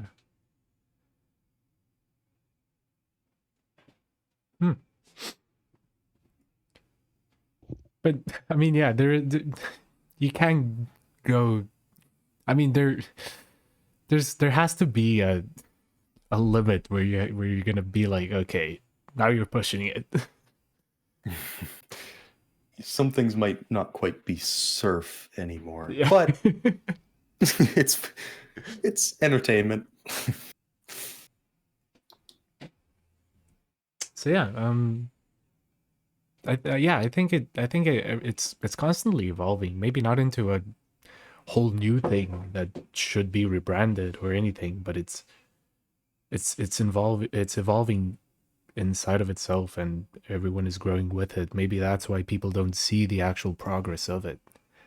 But if you look at maybe some of the older maps, you can rarely see a B-hop or a B-hop booster maybe, or stuff like that. There's new stuff that's being added every day. And I think one of those people that pushes that a lot is Pi Complex. I think like a lot of his bonuses are just so unique, and he tries to incorporate different types of maps and integrate ramps and integrate boosters into those ramps. Just recently, if you've seen, it's not a new thing, but it's a really interesting concept. If you've seen the B2, B3 of Sluice 2, I don't think I've seen it. Let's see if I can find it. So essentially what he did is he made a 360 ramp that boosts you, and you just spin inside of it, and then you launch yourself upwards. I very poorly explained that. That's a bit like the Christmas stage 2. Yeah, that's the one. I was thinking of that. But it's Christmas stage 2. Yeah, but not it's vertical. Ooh. Yeah. That's kind of cute. So there's a lot of different things you can do, and I think there's a lot of different things we haven't even thought of. And that's why it's so good to have people like Spy and all of these mappers that are just pushing the limits of surf. Not maybe in the way of making it harder, but making it interesting and finding new ways to incorporate stuff into it. I cannot be stopped. Well, Spy, we don't want you to be stopped. Oh, we definitely do. He's talking about making him a bonus entirely out of the stupid plank. Oh. It's gonna make me cry. In like 2017, 2016, you know, things started to get all units focused, and it's kind of been the status quo since then. Is, you know, new maps are all units, and world records are all about who can squeeze the most units. And I think especially recently in the last year, maybe 2 years, there's been a lot of pushback to that and saying like, okay, you know, like no more bonus 4 meta, no more units meta. Let's bring back the creativity. And I think that'll lead to some good things. You know, shouts out to Blackheart. I love Blackheart. I have not played it yet because it terrifies me, but there's still a lot of room that was always there for really creative, unique, and interesting surf maps that aren't just pure units, which, as much fun as pure units are, you know, the pushback lately has been we might be going in a more creativity focused direction. Not saying that unit maps aren't creative. No, of course not. Just that it's a completely different style. Yeah. Yeah. I think people are starting to get tired of it, is what I'm getting at. Yeah, I can see that. I think it'll be really interesting to see what maps are looking like in 5 years. Will we have gone down a more optimized road of, highly detailed but still incredibly good gameplay units maps, or will we get crazy stuff like Surf Blackheart 15? Oh no. You gotta get 14 more of those pumped out, Otter. Yeah, Otter, come on. But yeah, shout out to Benowy for completing Blackheart. Shouts out. Yeah, can we get claps one. in the chat? I don't know if you guys can. I got my mic all weird, but it's an interesting map. It did bring up a lot of controversies though. oh yeah, People have been saying that it's not technically surf. And yeah, I personally see both sides of the argument, because you're technically falling most of the time, right? But it still does have surf ramps. Ramps. Counter that argument real quick. We rely on falling to gain speed and surf. Without gravity, we can't surf. So, if it's only the fact that we are falling on Blackheart that makes it not surf, then no map is surf anymore. Oof. Pooh. And the Five third head. side to that argument, which is the truly big brain 5-head move of who cares?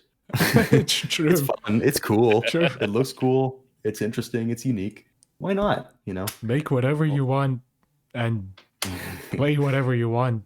That's literally the beauty of the whole video game world and Hammer and everything, because you can make whatever you want. You can play it however you want, to a degree, of course. And yeah. Well, in that regard, then, because there was a lot of controversy around Blackheart. What about the deity situation? Ooh. Another one. Surf Deity, is that the name? It was not added to KSF. It was a tier 8 tech map that was made, and they refused to add it. Interesting. Because it was too hard or something? Well, Chromalia proved it could be done. I think some other people have also done it, but Chromalia, I know, did it. It looks tough, but from what I understood, the reason why they didn't add it, or one of the reasons, was because it had a version of the Nightmare bonus in it. And that was just reusing content, from what I understood, they said, so they wouldn't want to add that. And I feel like that is... Then all of the Sensains and all that kind of stuff, none of those would fly anymore. So I think that's also a little bit of controversy in its own right. Like it's this map. Okay, yeah. The staged map with all the... And there was like milestones every time, like, oh, this person was the first person to beat stage 4. And it's like, oh yeah, I remember that map. Yeah. There was a whole episode of a 10-hour podcast to be had about that whole argument, but it just comes down to where do you draw the line, I guess. Yeah. Well, it's hard to draw a line, right? Because yeah.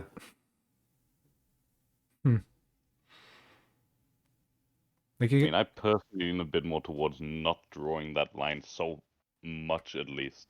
Like, let the mappers, like, creativity, I guess, go through and see what comes out.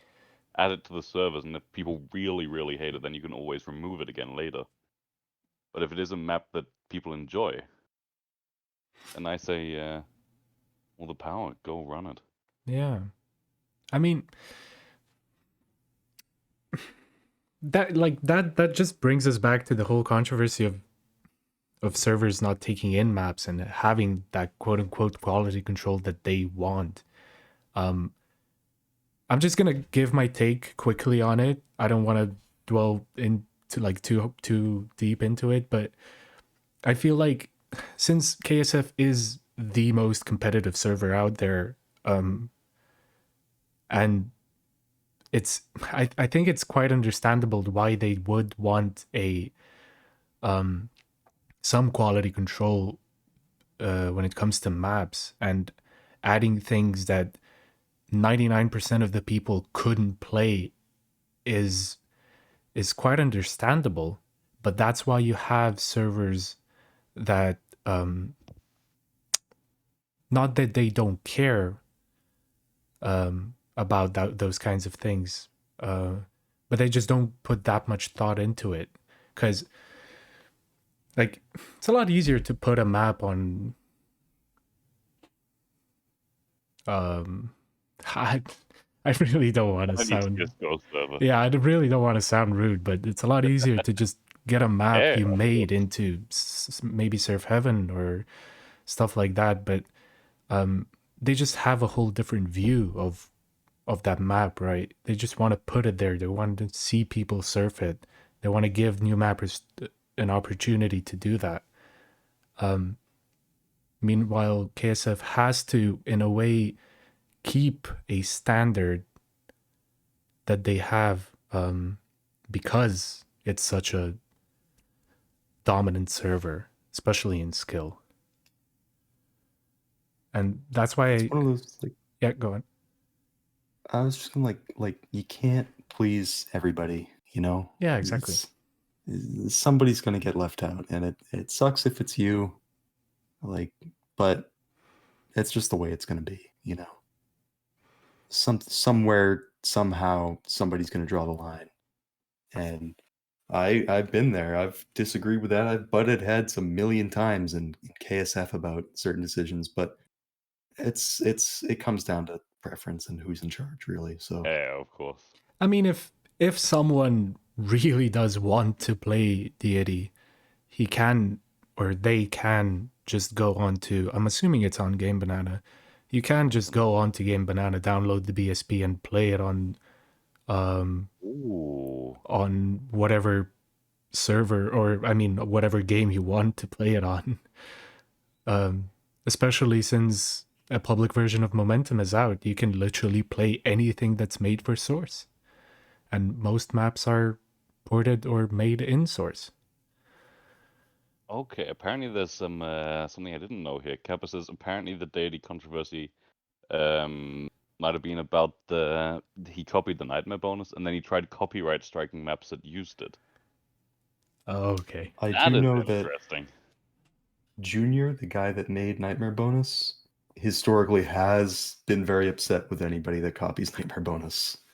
So I didn't know about that element, but I totally believe it. It's, neither. Interesting. Huh. Copywriting things. Copyright and surf, we made it, boys. Oh no. We've gotten big enough. Let's go. Is that a let's go though? Yeah, who's your copyright lawyer? Because oh What have you got? fuck. Monka has. No, because I mean, with the sheer amount of maps that are out there, like there's bound to be things that are similar or completely the same. Like the first I started mapping a little bit. I'm dabbling in mapping and I made a bonus that I really like surfing, and Extra pointed out that a part of it is literally the same as Warped Bonus 3. And I didn't even notice until she she said it. Which is like there's just so many maps, so many bonuses. You're bound to do something that's already there, unless you're Spy Complex.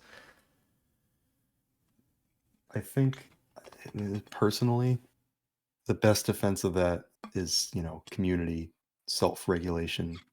It's a small enough community that we can point those things out and say, like, yeah, don't do that. And nobody's, to my knowledge, really going to get away with something like that. But Yeah. imagining people bringing copyright law or something into it.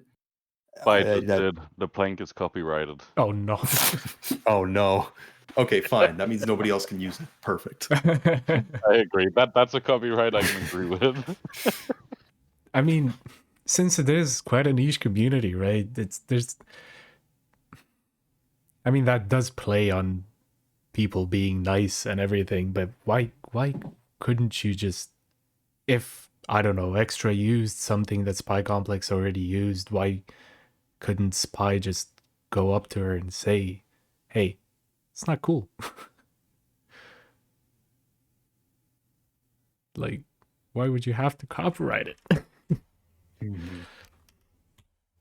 Bit excessive for Yeah, Counter-Strike source surfing, in my opinion. we don't want the community we have get torn apart by legal stuff.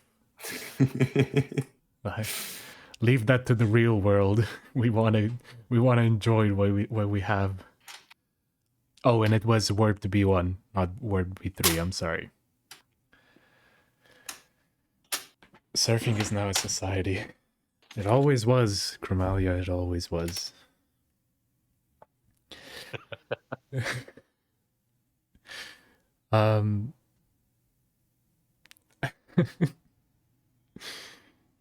Sorry, I just derailed Chromalia a little bit, but he's going nuts. mods. He's spamming. I've got a slightly different topic. Very, very different topic actually. If you guys are willing to switch, that I think Beetle would be very knowledgeable on and could potentially help some people out with. It was asked around an hour ago, but what would you say is the best ways to improve, like beating new maps, improving old times, and so forth? This was asked by M Lama.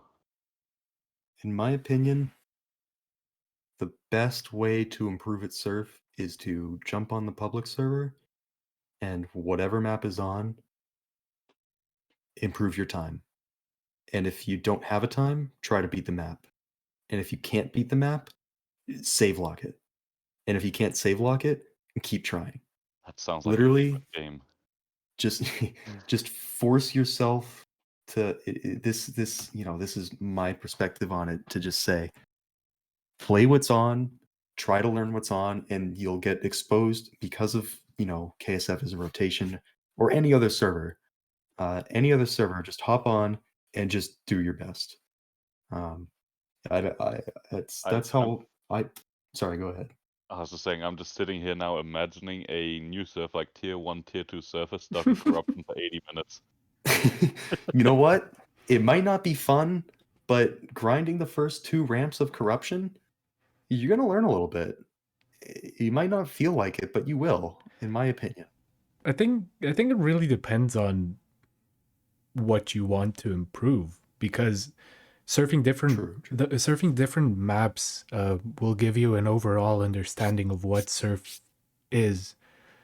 So surfing unit maps and surfing smooth maps is going to teach you how to get units, and will teach you, I don't know, like boarding ramps well, and knowing how and when to leave a ramp well.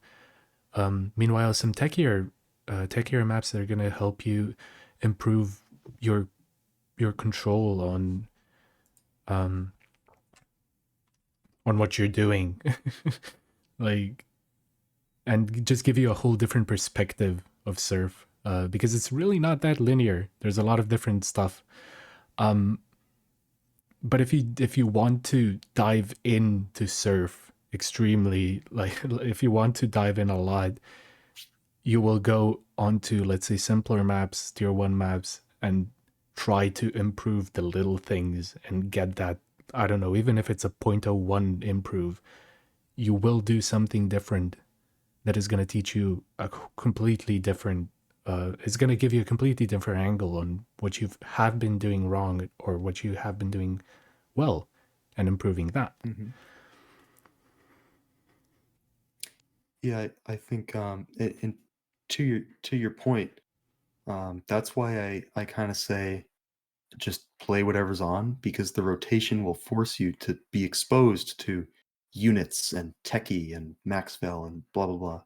You'll naturally get that exposure by forcing yourself to play whatever you're forced to play, And I also will say, Marble points out in the chat, watch replays. That can be super valuable too. Uh, Obviously, if you're watching a world record replay, like you're not going to get the same units, but you get an idea of what's possible, and you'll subconsciously or consciously pick up on, maybe I want to turn right a little bit just before I board this ramp. Maybe that'll help. And you try it and it does, and it's like, whoa, I wonder why. Yeah. And you pick up these little things, And save log, like save. Please save log. I know it's maybe it feels good to be stubborn and just do one thing over and over and over again. But let's say you want to go for a one shot on a tier 4, tier 5, tier 6 map. You're going to be constantly repeating, let's say, the first 3 or 4 stages of the map. But when you get to the later parts of the map, you're just not going to have enough experience of it to just do it first try. That's why you want to go into save log and you want to practice that end bit, just that tiny little bit, so you can get that one run. I think that was one of the questions, and I'm looking at you, Dolce. 2 hours ago, yeah. Yeah, I'm looking at you, Dolce. You don't save log. You should save log. It's gonna save a lot of time. I mean, save logging just allows you to split up the stage or map into different sections, so you can practice each part over and over. Yeah. I think if we didn't have that, corruption would not have been beaten to this day. Mm-hmm. You think so? 3-minute tier 8, no save log. Oh yeah. I mean, that would take it takes how many, like, I think first completion was like 10 hours or something, maybe. I can't remember. But it took quite a long time, and if you couldn't save log each section, that would be beyond painful. I think people would give up before they got it on that kind of map. So yeah, I think short and sweet is that you can improve without save lock, and you can get really good without save lock, but there's no reason not to use it, in my opinion, because it'll just help you faster. Yeah, it's a tool. Don't bash your head into a wall for no reason. Like, give yourself a little break. Yeah, plus what I said, save lock is such a nice feature. Like it helps mappers a lot. Because imagine if you had, imagine Ollie when he was making corruption. Imagine he would have to serve the whole thing every time he wanted to try that one ramp that he made, and maybe just nudge it 3 units forward or backwards. Like, yeesh. So yeah, if there's anything you want to take from this podcast, watch replay bots and save luck. It's gonna make your life a lot easier.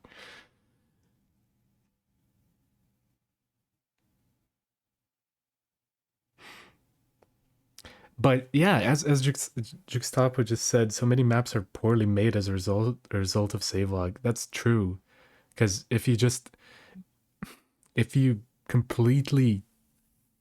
like angle that one ramp or move it to that one bit because your one perfect save log is, I don't know, either too fast or too slow for it, it's gonna alter the flow of the map. So playing through the map is also very important. Yeah, I think save locking just to improve versus save locking to map, 2 different beasts, but it's you gotta know how to use it. It's a tool that's there for you, but you should practice how to use it correctly. Yeah. I mean, you're not going to get a ton of value out of save lock if you're save locking just like if you make a new save lock every ramp, like it's not going to help you that much. Yeah, you want to practice a segment. Right. Actually, I'm sure a lot of people here know who Elad is, and he told me one of the ways that he practices if he's going to do a map that's a hard map for him, he'll save lock through the map.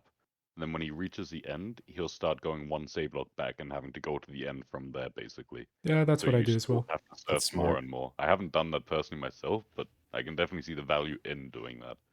I do that a lot as well. I did something similar on corruption, which helped me a lot. When I got my PR was first I gave myself like a budget, like I'm gonna use 6 save locks this run. Okay, and then I grind that out, and eventually I beat it with 6 save locks. And I'm like, okay, I'm gonna do it with 5, and then 4, and then 3, and then 2, and then I did it with 1 save lock, just like in the middle of the map, and it's like you get a lot of value out of that. Because also you know yourself, you know which parts of the map that you struggle with when you do it that way. So you know which parts of the map that you need to focus on. So Yeah. there's a lot of value to it. You save lock. Yeah. Just use it, please. We've been talking for a long time. I think we passed the time of the first one. We passed 2 hours. 2 hours and a half. That's a long time. Yeah, but we've been enjoying it, right? I'm having fun. Okay. You boys having fun? Definitely. The guest is having fun. We're good. We're good. We're almost at the halfway mark, right? We're still. Wait. What? Oh, are you? I've got I'm time, down. right? Yeah. Yeah, Dinner's in fine. like 3 hours. I'm good. I mean, fuck it. Let's go. Let's go till tomorrow. Oh hell yeah! I mean, Get it's a the weekend. I don't have Ludwig- uni. Ludwig style indefinite stream going. 24-hour podcast stream.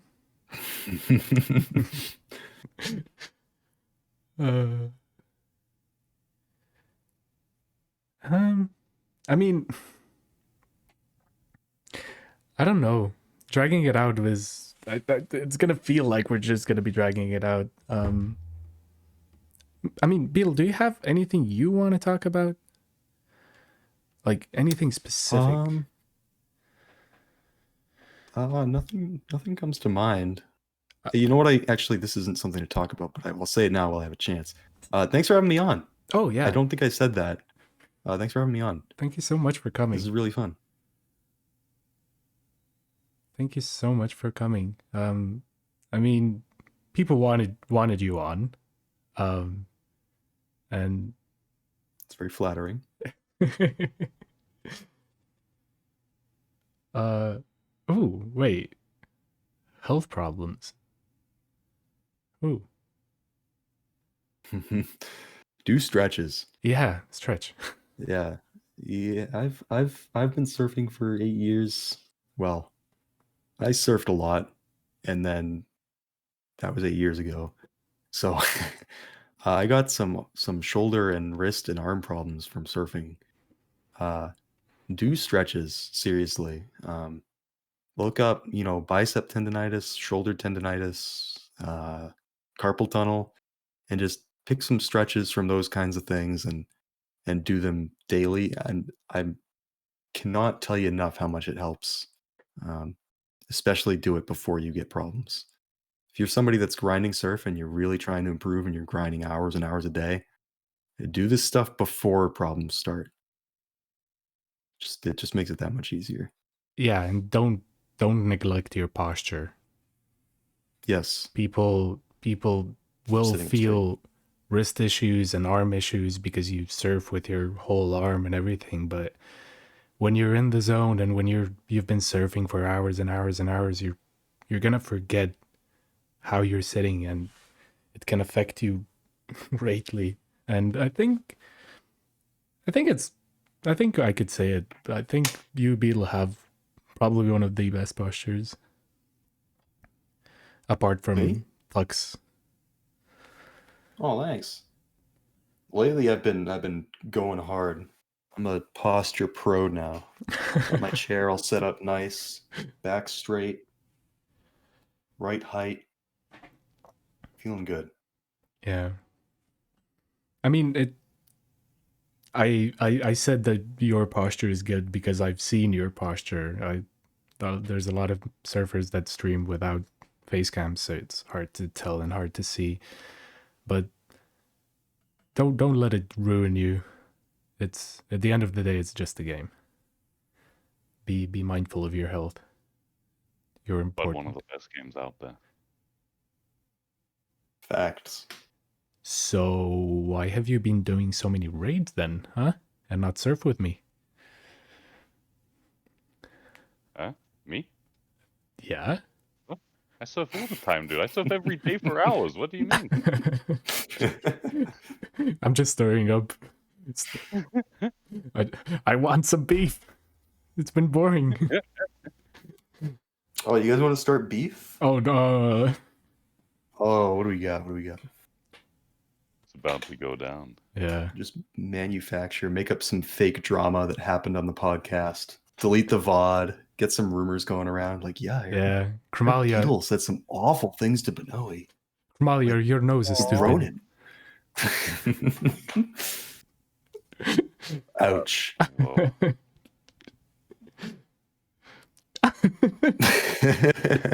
I'm kidding. I love you, dude.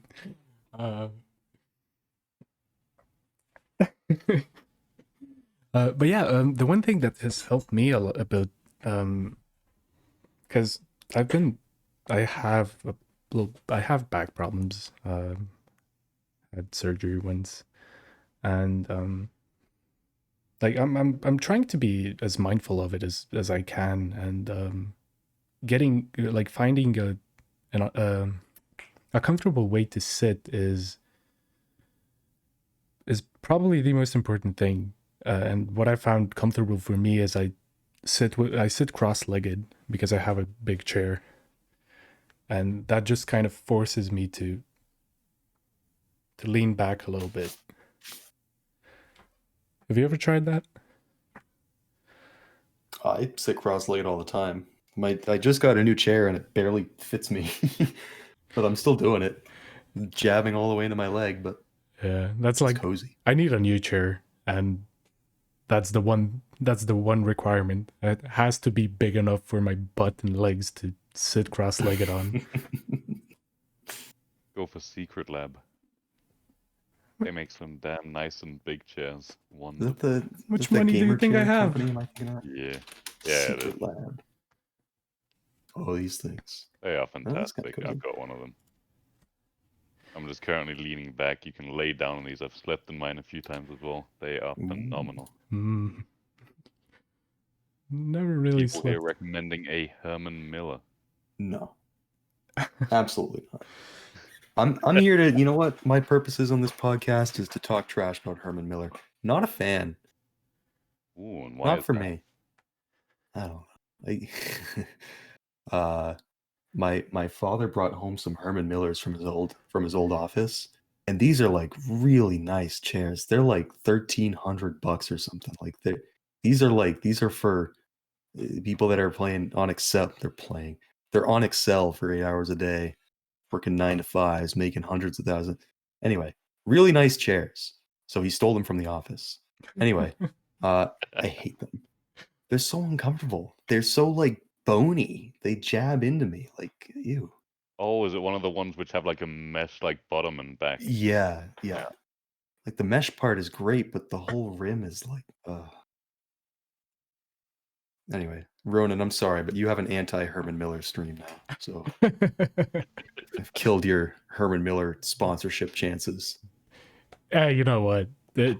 You're fine. I mean, if I ever do get an offer, and if they look back on this podcast, I'm gonna be invoicing you the amount of money I would have gotten. Okay. So you better start streaming. Oh boy. That's what gets me back into it. I mean, speaking of equipment, what do you think is the most important part of your equipment when you're surfing? Because, okay, if we disregard the DDR pad and VR and everything, if we go back to the traditional way of surfing, mouse mat, mouse, and keyboard, what do you think is the most important part of it? I'm gonna have to go vanilla and just say the mouse. I've never really personally. I think peripherals are important, but overrated. I think you can get extremely good on anything. I mean, Levi was surfing on a like an old laptop for ages.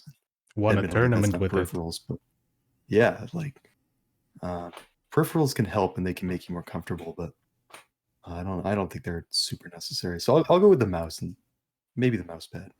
Definitely not the keyboard. I'm not a keyboard guy. Get yourself the whatever $2 cheapo keyboard you can. Yeah, You're fine. I've been playing with a $3 not Amazon, AliExpress keyboard for months, and when I switch to a mechanical keyboard, I don't really feel that big of a difference. Like I can maybe feel a bit better when I there's more response, I guess, from the keyboard. Like it jumps back a little bit, but that's it. But I think the two things that tie together very well is the mouse mat and the mouse itself. Because having a very good mouse pad and not having a good mouse is not going to do you anything. And vice versa. Having a good mouse, good sensor, without a good mouse pad is kind of meh. Yeah. Speaking of which, I need a new mouse mat. I mean, I think pretty much everybody would agree that the mouse in Surf is going to be the most important thing you can get. But what would be the second most important thing for you? Because that, I think, could be some variation then in people's opinions. I think there's a lot of people that would say keyboard, which I understand. There's a lot of people that are into keyboards. And there's some really cool ones, but I don't think it's necessary. Superman points out 144 hertz screen. That's big, honestly. I think, yeah, that since you are very reliant on being very, very like exact in your movements and hitting spines pitch perfect. I mean, not hitting spines, but getting as close as possible to spines. Like getting high frame rate and having a good resolution, having good color contrast and everything is just mwah, which I don't have. But I would probably say mousepad. Cause well, I have a G502 and it's a very good mouse. I really like it. It fits my hand very well. The sensor is very good, but since I have a 20 euro XXL mousepad, it eats away my mouse feet very, very quickly. And when it gets a bit dirty, everything just soaks, the mousepad just soaks everything in, and it's harder to do anything with it. So wash that mouse mat, dude. Oh, I will. Clean it. It's not going to change the fact that my mouse feet are going to get eaten away. People always forget about the mouse feet. Like that's a quick, and sometimes it's not super cheap, but that's a quick way to revitalize an old mouse. Oh yeah, I recently changed them. Yep. Hyperglides, the king of mouse gates. Nemesis is Craig-gasming right now. But don't feel bad if you don't have professional, quote unquote, professional equipment. It's, again, taking Levi into account, you can do wonders with a bad PC and like just an average setup and everything. It's all about determination. That is also true what Marvel said, though. I mean, he did improve a lot when he did get a proper PC. It does have an impact. Oh, of course it does. But you can still get extremely good on old technology, for example. When you are able to upgrade and get something like a good setup, it does definitely make a difference. And I think I would definitely agree with Ronin that the mouse mat is probably one of the main things that is like it. I think it's so underrated in Surf, at least in the casual-ish scene. They don't really think about the mouse mat that much, and I think that's got such a huge impact on what you're able to do. Yeah.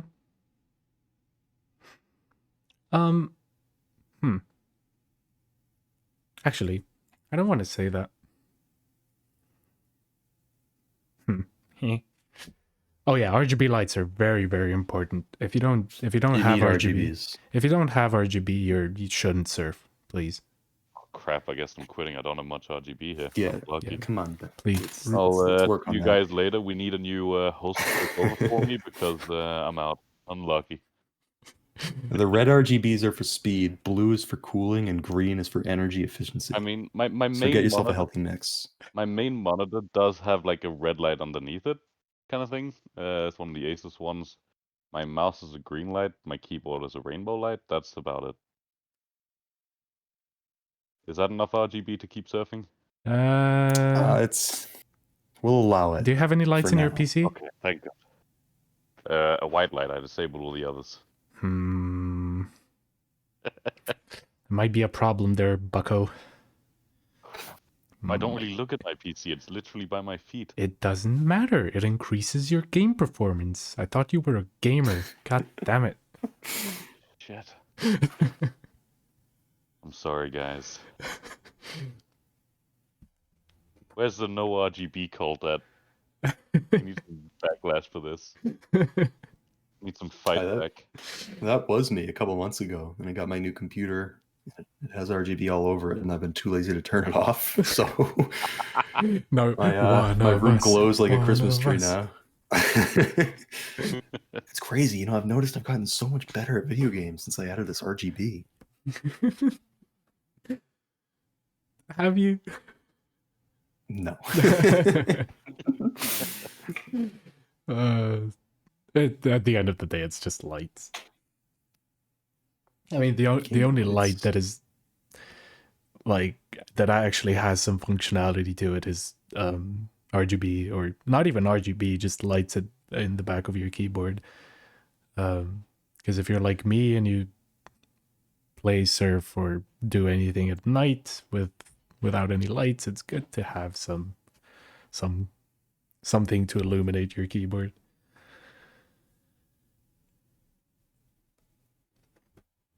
You know what? As long as we're talking about lights, play with the lights on. This kills me. I watch streamers with playing any games, not just surf, but they got the face cam on, and the only light on their face is from the monitor. It's like, that's not good for you guys. Come on, do your eyes a favor. Throw those lights on. It's good for mood too. Yeah, god damn it. Take care of yourself, for fuck's sake. This is the hill I'm gonna die on. Just turn on your lights. Turn them. You're just gonna turn into a meme now. I get bummed out when I see people with no lights on. I'm like, oh, come on. Every time I'm gonna see a streamer playing with no lights on, I'm just gonna clip this and send it to him. Oh. Oh, Brona, did you not just say you play without your lights on? Oh, Did you say that, Ronan? I don't. Pretty sure you just said that. No, I don't play without my lights on, but when I'm watching, let's say a movie or something, I turn them off. No. You said that you play at night without your lights on. That's why a backlit keyboard is important. No, I was generalizing. Shut up. Quick, delete the VOD. Ban Benowy.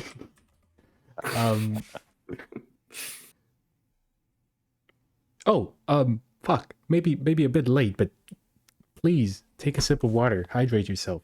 Be mindful of yourself and in every situation. In every owl. Yes, I did just smack myself with my bottle. Do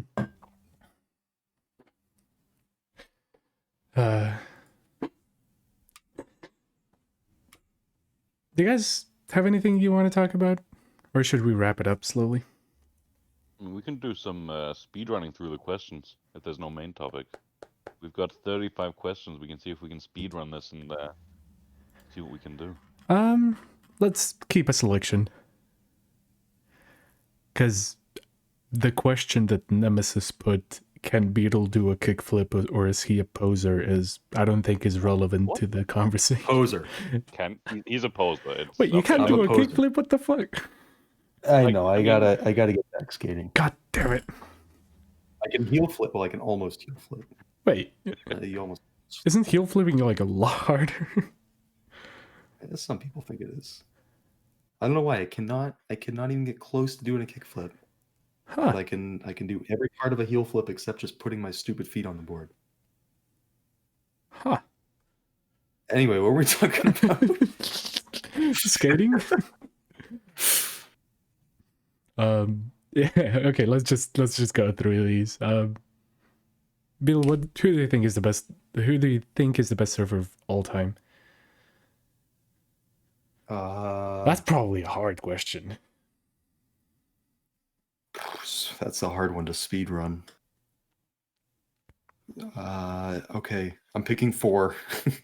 Sinsa, Sinky, Levi, Morning. Not in that order. Fair enough. Huh. I mean, I wanted to help you out a little bit and just say in their respective, like, not game modes, but their surf styles, right? Because that does narrow it down a little bit. It's really hard to say objectively who's the best just because of how different everything is. But when I think about it, I think I'm thinking about, legacy and impact on surf. Yeah. How much did you push the boundaries of your time? And I think all those people really did at least something to. I mean, surely Caffrey would be on the top there. Yeah, oh, this is a bad speed run, isn't it?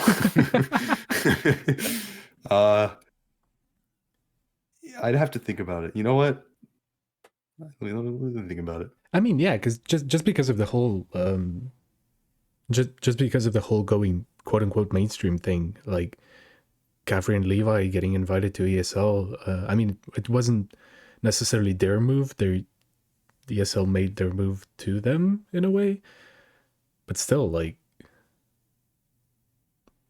I think that's a very big contribution to the whole surfing community and everything. Oh yeah, and it deserves a tremendous amount of recognition, which I am not affording it. So maybe I'm just a bad person. No. See. Okay. I can't believe Ronin just called me a bad person live on stream. Okay, here's the beef you wanted. There's so many people that I would want to shout out, but I think in 2 years from now, the list would probably change, and somebody like Calf would almost probably definitely end up on my list. Yeah. But I'll say confidently, Morning, Sinky, and who else did I say? Morning, Sinky, Levi, Sinsa. Morning, Sinky, and Sinsa, I think, are old enough now that I can say, yes, those guys really cool changed surf. Undoubtedly, in 2 years, Calf, Levi, all the current people that are pushing boundaries, but gotta wait for them to become boomers. Yeah. Boomers of the surf community, like of the surf aspect, not not actual boomers. Here's a question just for you. Are you gonna start playing more games on stream, like Apex? Are you gonna go into more variety, or are you even gonna stream? Right. God damn it! My speedrun answer is I would like to. Perfect. Beetle stream coming in tomorrow. Shit. Oh no, I swore. Okay. Will the surf community ever move on from CSS? I think that's an easy one. I hope so, yes. That's my speedrun answer. I mean, the next big thing is momentum. Yeah. And that's yeah. That's what I'm getting at. To keep it simple. How do you think surf is related to other game modes, like B-Hop, Trick Surf, KZ? So different. I feel like surf is kind of the most unique in the way people play it, and the culture around it. But ultimately, I think it's still very similar. I mean, the mechanics are the same. So yeah, the if you strip it down to its core, it's literally the same in everything, in every aspect. Mm-hmm. Because it's yeah, go on. Sorry, go ahead. It's because it's made around the source engine, which is the same in all of those Right. If the question is which one I prefer most, I don't really have an answer to that. Probably Surf and KZ are kind of similar, and then B-Hop below that, and then Wait, the other KZ modes. similar to Surf? Slides. Yeah, in terms of preference. I think okay, I was KZ gonna is say. slept on. So you meant the styles were similar? I was getting a bit lost. No. Just my favorites, I guess. Fair enough. Okay, what is your opinion on low-level surf streamers? To me, or this is from Superman, he says, to me, it seems that only top 20 surfers or mappers stream. I think there's plenty of lower tier surf streamers, and they don't get the same viewership, of course, just because people are naturally drawn, especially on Twitch, to top level gameplay. But I love them because it's nice to see a gameplay focused stream, like a top tier stream, but it's also super nice to see a community and chill focused stream, like a lower tier stream. I look at them in two very different ways. Yeah. That's as speedy as I can get that one. Yeah. People, I think people don't give smaller streamers enough of a chance. Right. Because they're used to watching Caffrey, Levi, Beetle, Chromalia, Tux, people like that just pump in runs that are very, very good. And when they see someone struggling on Utopia, they're like, I don't want to watch that. But if you stay in there for 30 minutes, talk with the person, and just try and have a good time, if, of course, that's what you want to do. A lot of the it's going to be a lot easier to do that with smaller streamers because they don't have to work with hundreds of people. Yeah, no, I totally agree. People should give smaller streamers more of a chance because it's a lot more homely, Yeah, like, I agree. community oriented. I feel, just in general, not just with surfing, but Yeah. in general. Ben, you okay there, bud? Oh yeah, I'm good. No, I mean, I agree. I mean, I think a lot of us started out I started streaming when I was terrible at surf. And I met some fantastic people through it as well. So if you want to stream, just stream. It doesn't matter what level you're at. Just have fun. Exactly. Go for it. And one day, you can, even if you're struggling on tier 5 maps, you can talk to Beetle for 3 hours. Not talking I from don't struggle on experience. tier 5 maps.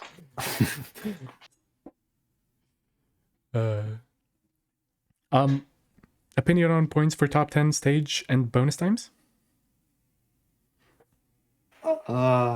Not top 10, but maybe top 3. I think there's already enough competition about them already. I don't think it needs to be bloated, personally. Yeah. I think your opinions on private servers and their positive and negative impact on surf. I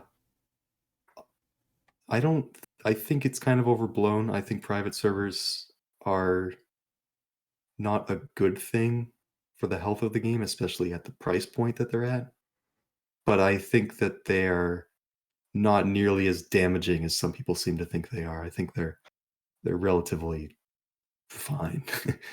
I mean, at the end of the day, it's a way of servers making extra money to keep everything running. Yeah. Like it's your decision if you want to invest into it or not. I think we already did that one. And that one.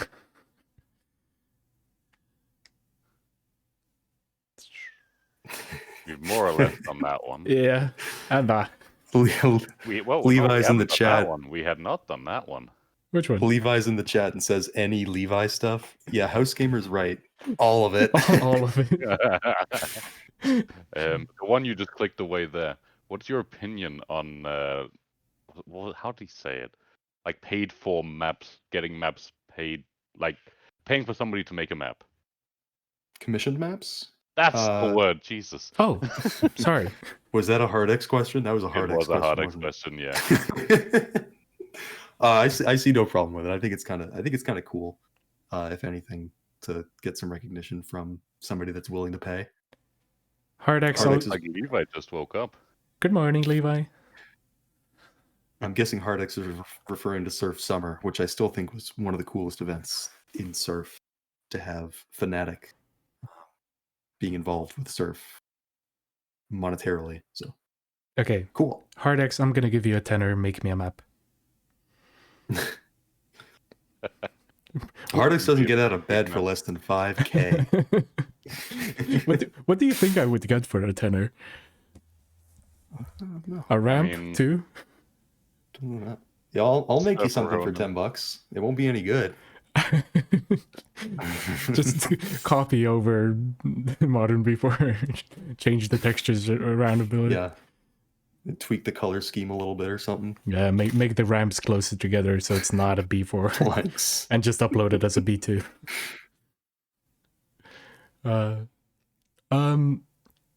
What do you think about fly maps or fly types of maps?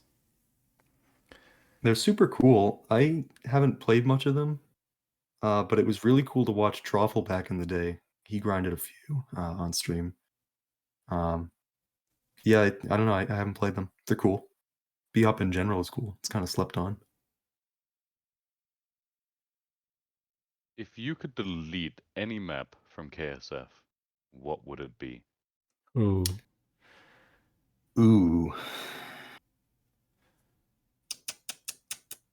Wow, that's a hard speed run.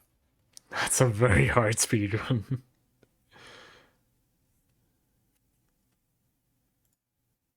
I have no idea. I don't think I would delete any of them.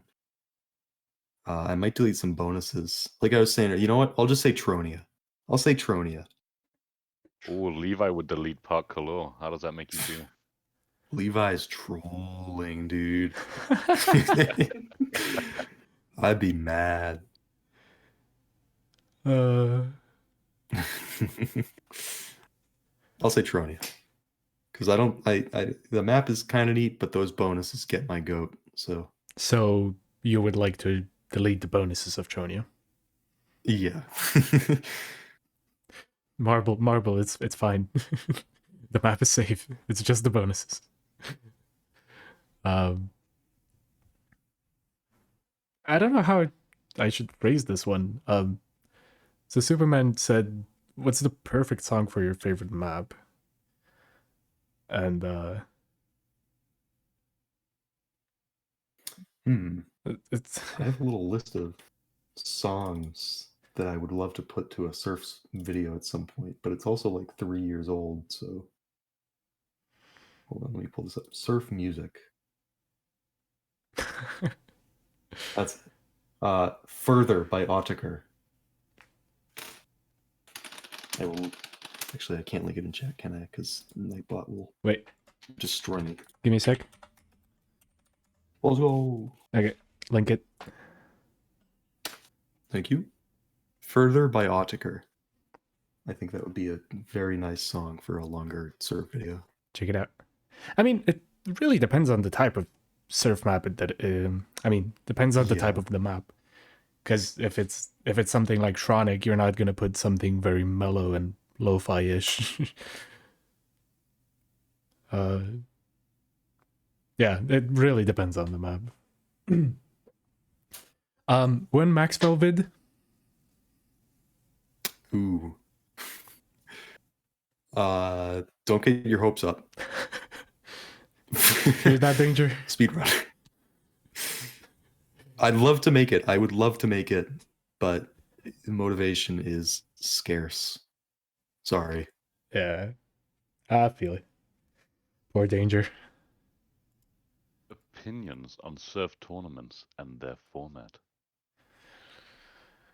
I'll shy away from the format because I don't really know, but tournaments are awesome and they're really cool to see.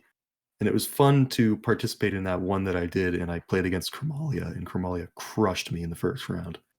Uh, I think that was in Surf's Up or something, but yeah, super cool. I love seeing the community rally around tournaments.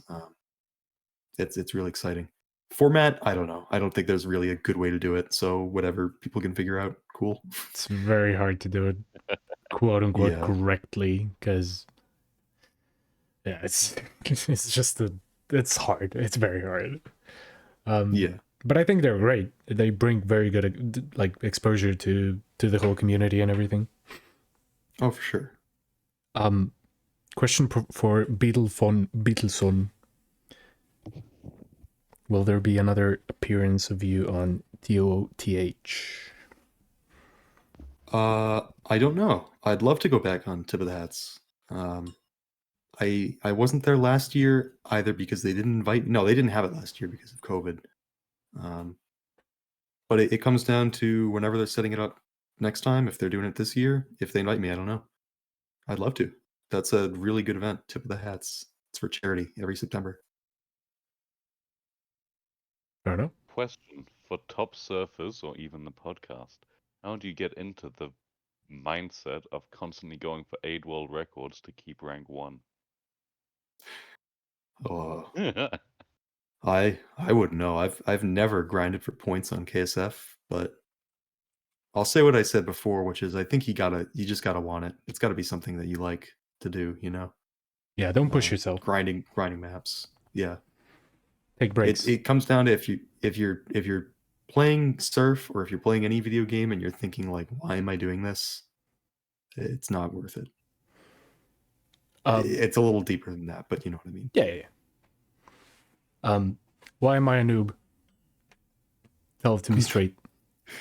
Who's the asker? Originally it was a guy named 1MKMCA, but I want to know as well. KCA. I want to know as well. You're not a noob. I think you want to see a noob, you go onto a random CSGO server that's 24/7 Surf Utopia and you just spectate somebody random here there. And that's fine. You know, like your random CK surf server is going to have a bunch of noobs. And that's okay. Plenty of people play casually. There's nothing wrong with that. It's tons of fun. If you can complete tier 4s and tier 5s, like you're already so much better than most people that have ever touched surf. Than the big majority, yeah. Be proud of that. Like own that. That's fine. I beat a tier 4. Let's go. Like actually though. Okay, we got another Hardex question here for you. Oh boy. What would your April Fool's Day surf prank be? I already did an April Fool's Day surf prank, and it was a Maxwell video a few years ago. I don't know. Make another one. 2 seconds long. Another Maxwell. Just 2 seconds long, and text going through the whole screen. Lol, you thought? I don't think I have any. I'm sorry. I don't have anything super exciting for that. Fair enough. I think we did that one already, Ben.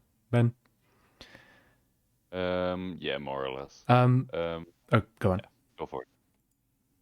What surf tech would you like to see more? What surf tech?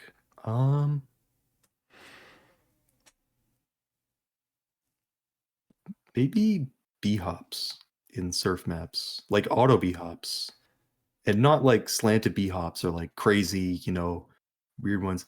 Just B-hop, little B-hop platforms. I think that a B-hop platform can add a lot of interesting gameplay to a surf map. Something like Grotto.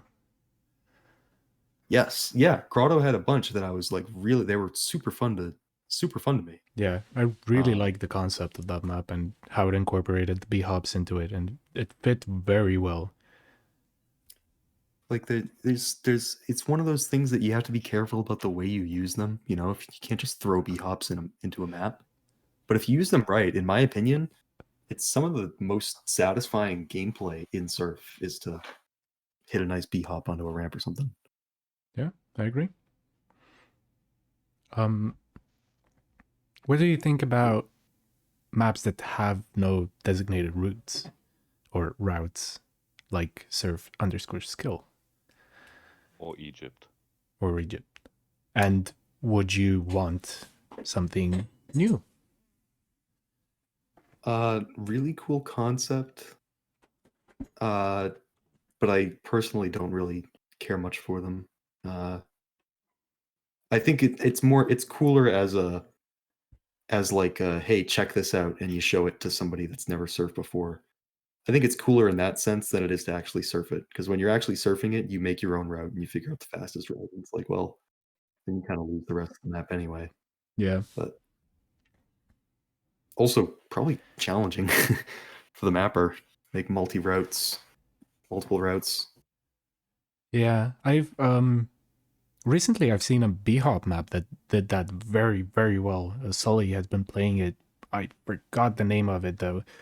The map is huge and it doesn't really have a route that you follow. It's just scattered around everything, and you can. I think it varies from like beginner to very like skilled B-hoppers. Which is good in a way.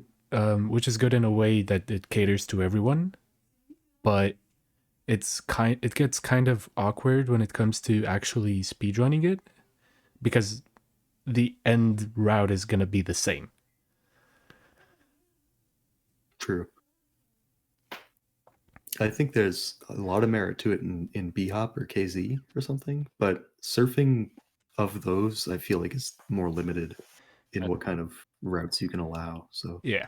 I think the surf map that I feel has come the closest to achieving that would have to be Surf Gradient. Like you have obviously the optimal route and the easiest route, but you can you can just pick and mix essentially which skips you want to take and which area you want to go and so forth. And I think it does it really, really well. I think Unraveled does it even better, because you have the tier 3 route that you can take, but there's a completely different route that just completely changes the map, and you don't even need to do the whole of the quote unquote fast route or the whole of the slow route. You can do either or, because, well, you end at you're always going to end at the end of the stage, or end in the start of the next stage. I need to play more maps. I don't think I know either of these. I'm looking at a video of Gradient right now, like, oh, this is cool. This looks fun. It's not on PSS, I'm afraid. It's Yeah. still on. Oh, okay. And Unraveled is a Spy Complex map, tier 3. With a, I don't know, I would say like a tier 4 or 5 fast route. Gotta try it out. Yeah, it's a really cool map. I recently got a group 2 on it. My first group 2 on KSF Pog. Nice. Sorry. What's your opinion on surf on non-source engine games? Oh, I haven't seen it done well yet. I guess I'm thinking of like Roblox and like Call of Duty. Like those are weird. Wait, like Quake. Call of Duty surf? There is. It is. Hell? It sounds very exciting. It's not. It's cute. It's cute to watch a video on it and be like, eh. I guess, yeah, Frag Surf is the only one I think that would really catch my attention, but I don't love Frag Surf just because it's not 1-to-1. It's great game, great development, and cool concept, and like, it's cool to see that progressing. But that for me is a deal breaker. So Mobile surf. What? Is that a thing? Oh Tell me my that. god, I'm gonna make that. there was a mobile app called, I think, Surf and Strike or something. I might still have it on my old phone, but it's been deleted from the App Store or something. It basically stole Omnific and another couple maps, like ripped them and then put them into like Unity and gave you a phone app that was really, really bad. But it was really cool to see Surf on the phone. Like, yeah, I'm doing it, kind of. Speaking about different types of surf, what about Roblox surf? For much love to the R servers, but and maybe it's just because I played Source Surf before I played R Surf, but it's just not that good. Sorry. It's completely different, as far as I know. It's completely different. It's more reliant on strafes, right? Yeah. Yeah. You get a lot of speed from strafes. And you have the tiny, tiny hitbox. Interesting. Some of the maps on it though are really cool. I'd like to see some R Surf maps ported. Oh yeah, we've had that conversation I think yesterday or the day before. Since Cryptus is a RSurf player or was an RSurf player, there's a very, very beautiful map, B-hop map that just when he asked if it would be possible, he asked Extra if it would be possible to port it into Source. She said that it's probably not possible just because of some of the features and rendering, because it just does it completely different. I forgot all about that in Roblox Surf. The lighting is just Yeah. weird. It's weird. Yeah, it literally looked like it was how would I put it? It looked very, very high res. Like playing RTX Minecraft. What's your favorite in-game copy pasta / message you have on a keybind? Oh. Go into your CFG. Show us. It's not. It's mildly inappropriate. Is that okay? It should be fine.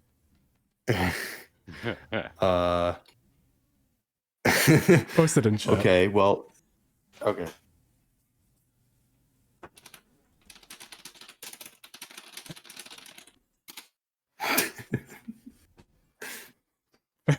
Fair enough. There you have it. Is that okay? I'll find a different one. Let me find a different No, one. I just want to I want to protect you because you might get clipped out of context. You know what? That's okay because it's so fun. It makes me laugh every time. The stage is yours then. Okay. Well, Snail, classic surfer. Everybody knows Snail. Everybody loves Snail. I'll suck your dick clean off. Amazing. That shit's funny. We have another. That stuff's fun. We have another When Maxwell vid. I think we're just gonna skip that one. What's your favorite Furix map? What maps has Furix made? I think there's one that's the name isn't coming to mind, but I really like it. Sorry, I'm pulling up his list right now. Summit, that's the one. Surf Summit. I love that map. Oh, Summit. Oasis is also pretty fun. I don't think I've played some of the other ones, but funny enough, Summit is my mom's favorite map. Your mom surfs? She doesn't surf, but since I stream and surf a lot, she likes to see what I do. And she said that, oh my god, this is actually outdoors. It looks very cool. So yeah. Until you enter the cave. I mean, she probably knows only Summit and what did I show her? I think Omnificence or something like that. She just doesn't like the whole. I don't know. Okay, Beetle. This is a question by Kermalia. What is your favorite Fortnite skin? And we have the clip A Beetle taken out of context. Excellent. Very excited for that one. I don't know, Fortnite skins? What a Chromalia question. What's that one that's like, attention Fortnite gamers? Ninja needs your credit card. Attention Fortnite game. I'm looking this up. I want to know. Wait, is that actually the name of a skin? John Wick. Is it John Wick? It's not John Wick. It's like Probably. whatever, man. It's Fortnite. I don't know. I played Fortnite with my buddies the other day, and my friend had a banana skin. I'll say that one because it was stupid. Fair enough. Ben, let's skip that one. Let's leave it for the as the last question. Night. What chair do you have, Beetle? My father just picked up some new chairs while they're used, and it is a Steelcase something. Steelcase Leap V1. And I like it. I'm warming up to it. So if you want to be as good as Beetle, buy that. You want to be better, hit up somebody else. But see what Levi surfs on? Yeah. Sits on. What are your opinions on Frag Surf? I was kind of saying earlier, Frag Surf is really cool and really fun, and it was super fun to play it for the few weeks that I did because it brings back Trick Surf. But it's not one-to-one to source movement, and that kind of kills it for me. Like much respect to the project and to I think it's Craze that's making it. But just because it's not one-to-one, it's like the charm is lost because the same tricks are much different difficulties. So Quite sad. it's cool, but Yep. Not for me. Oh, okay. So you surf on 66 CSS mostly, right? Or you had surfed. Would you play on CS:GO if it was 66? Yeah. I mean, I'd play on CS:GO even if it was normal 64 tick. I really don't mind CS:GO that much for all the memes around it. It's not that much different. Most of when I was getting good at Surf originally, I was playing on CS:GO in like 2013. And yeah, it's not that bad. I don't mind it.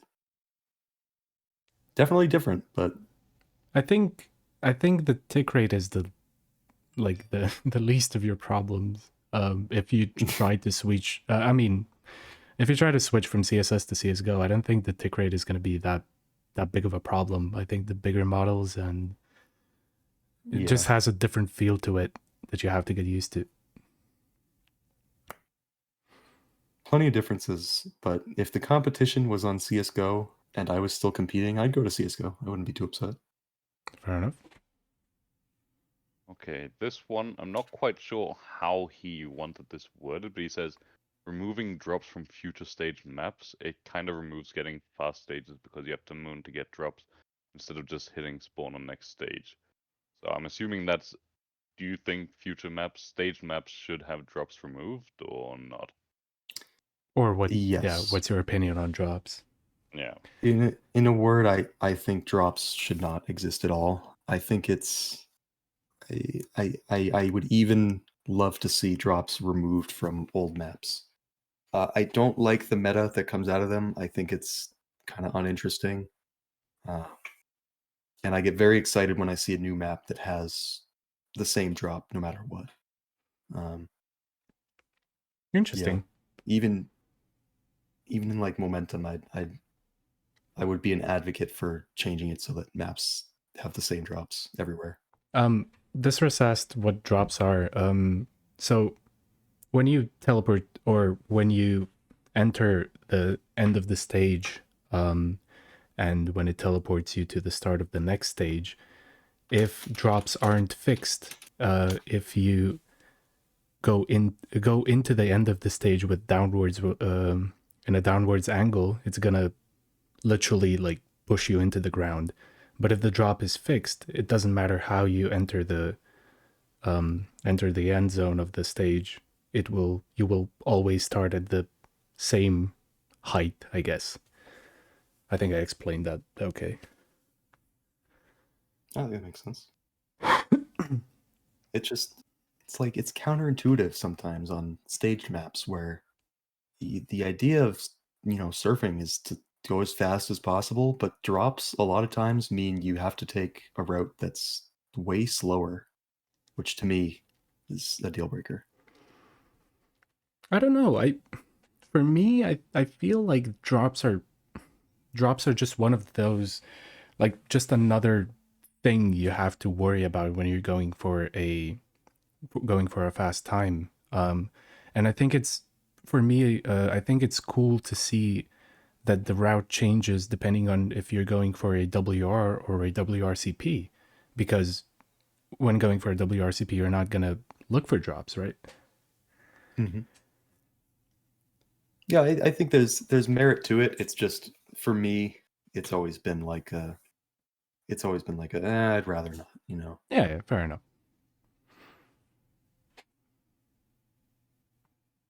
Very much a preference thing. Yeah. Ben, do this one. Beetle. How to Eh? improve at surf when at a mediocre level. Show me the way. What were the two tips that we decided on earlier? Use save lock, but not like too much, learn how to use save lock and watch replays. Yeah.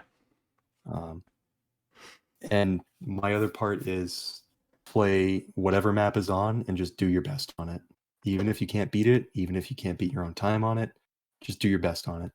Force yourself to try to reach the next ramp or cut off another 0.01 seconds or something. Or just get a friend who is much better than you, have him spec you and tell you what you're doing wrong. That will also work. It will help. Okay, so we've come to the last question. I saved it for the end.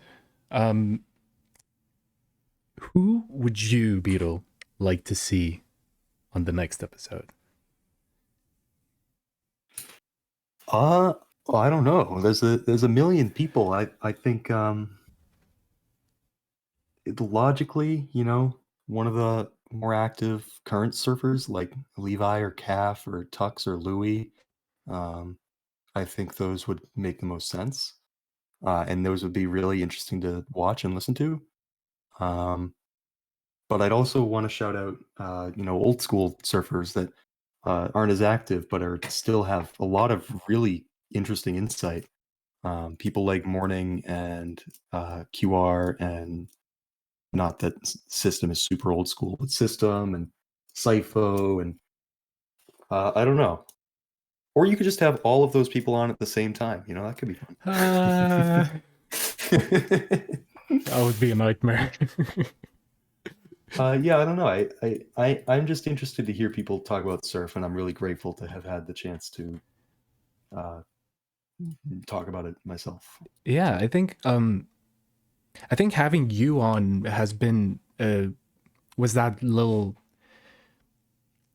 contrast from the first episode, because Jessie has been in the community for much longer than I have, but she still is a zoomer, I guess, right? And Are you calling people a boomer? Zoomer. Ronin's calling me a boomer? No, I'm not calling you a boomer. You just, I mean, you are. You're saying when it comes to the surf community and everything, you are a veteran at it. You've been in the surf community for a long time, and getting your perspective and getting some of the stories that we got from you and some brief surf history has been very, very fun to listen to. Especially since it's hard to get that sort of information, because it's not documented, or even if it is, it's hard to find it. So yeah, thank you for giving us that different perspective, and I think that's what is making the podcast interesting. So Thanks for having me on. yeah, I appreciate it. Thanks for giving me the chance to yell about boomer stuff. oh, Lord don't knows take I it love personally to. So. now. Well, thank you so much as well for coming on. I mean, I think this has been fantastic. We went on for over 3 hours in the end, so I think we beat our previous podcast by quite a while. Yeah, it's really fun. I mean, at the end of the day, we're having fun. I hope people listening live and people listening on YouTube will have as much fun as we did, and hopefully you guys learned or will learn something new from this. Or not will have learned something new from this. Yeah.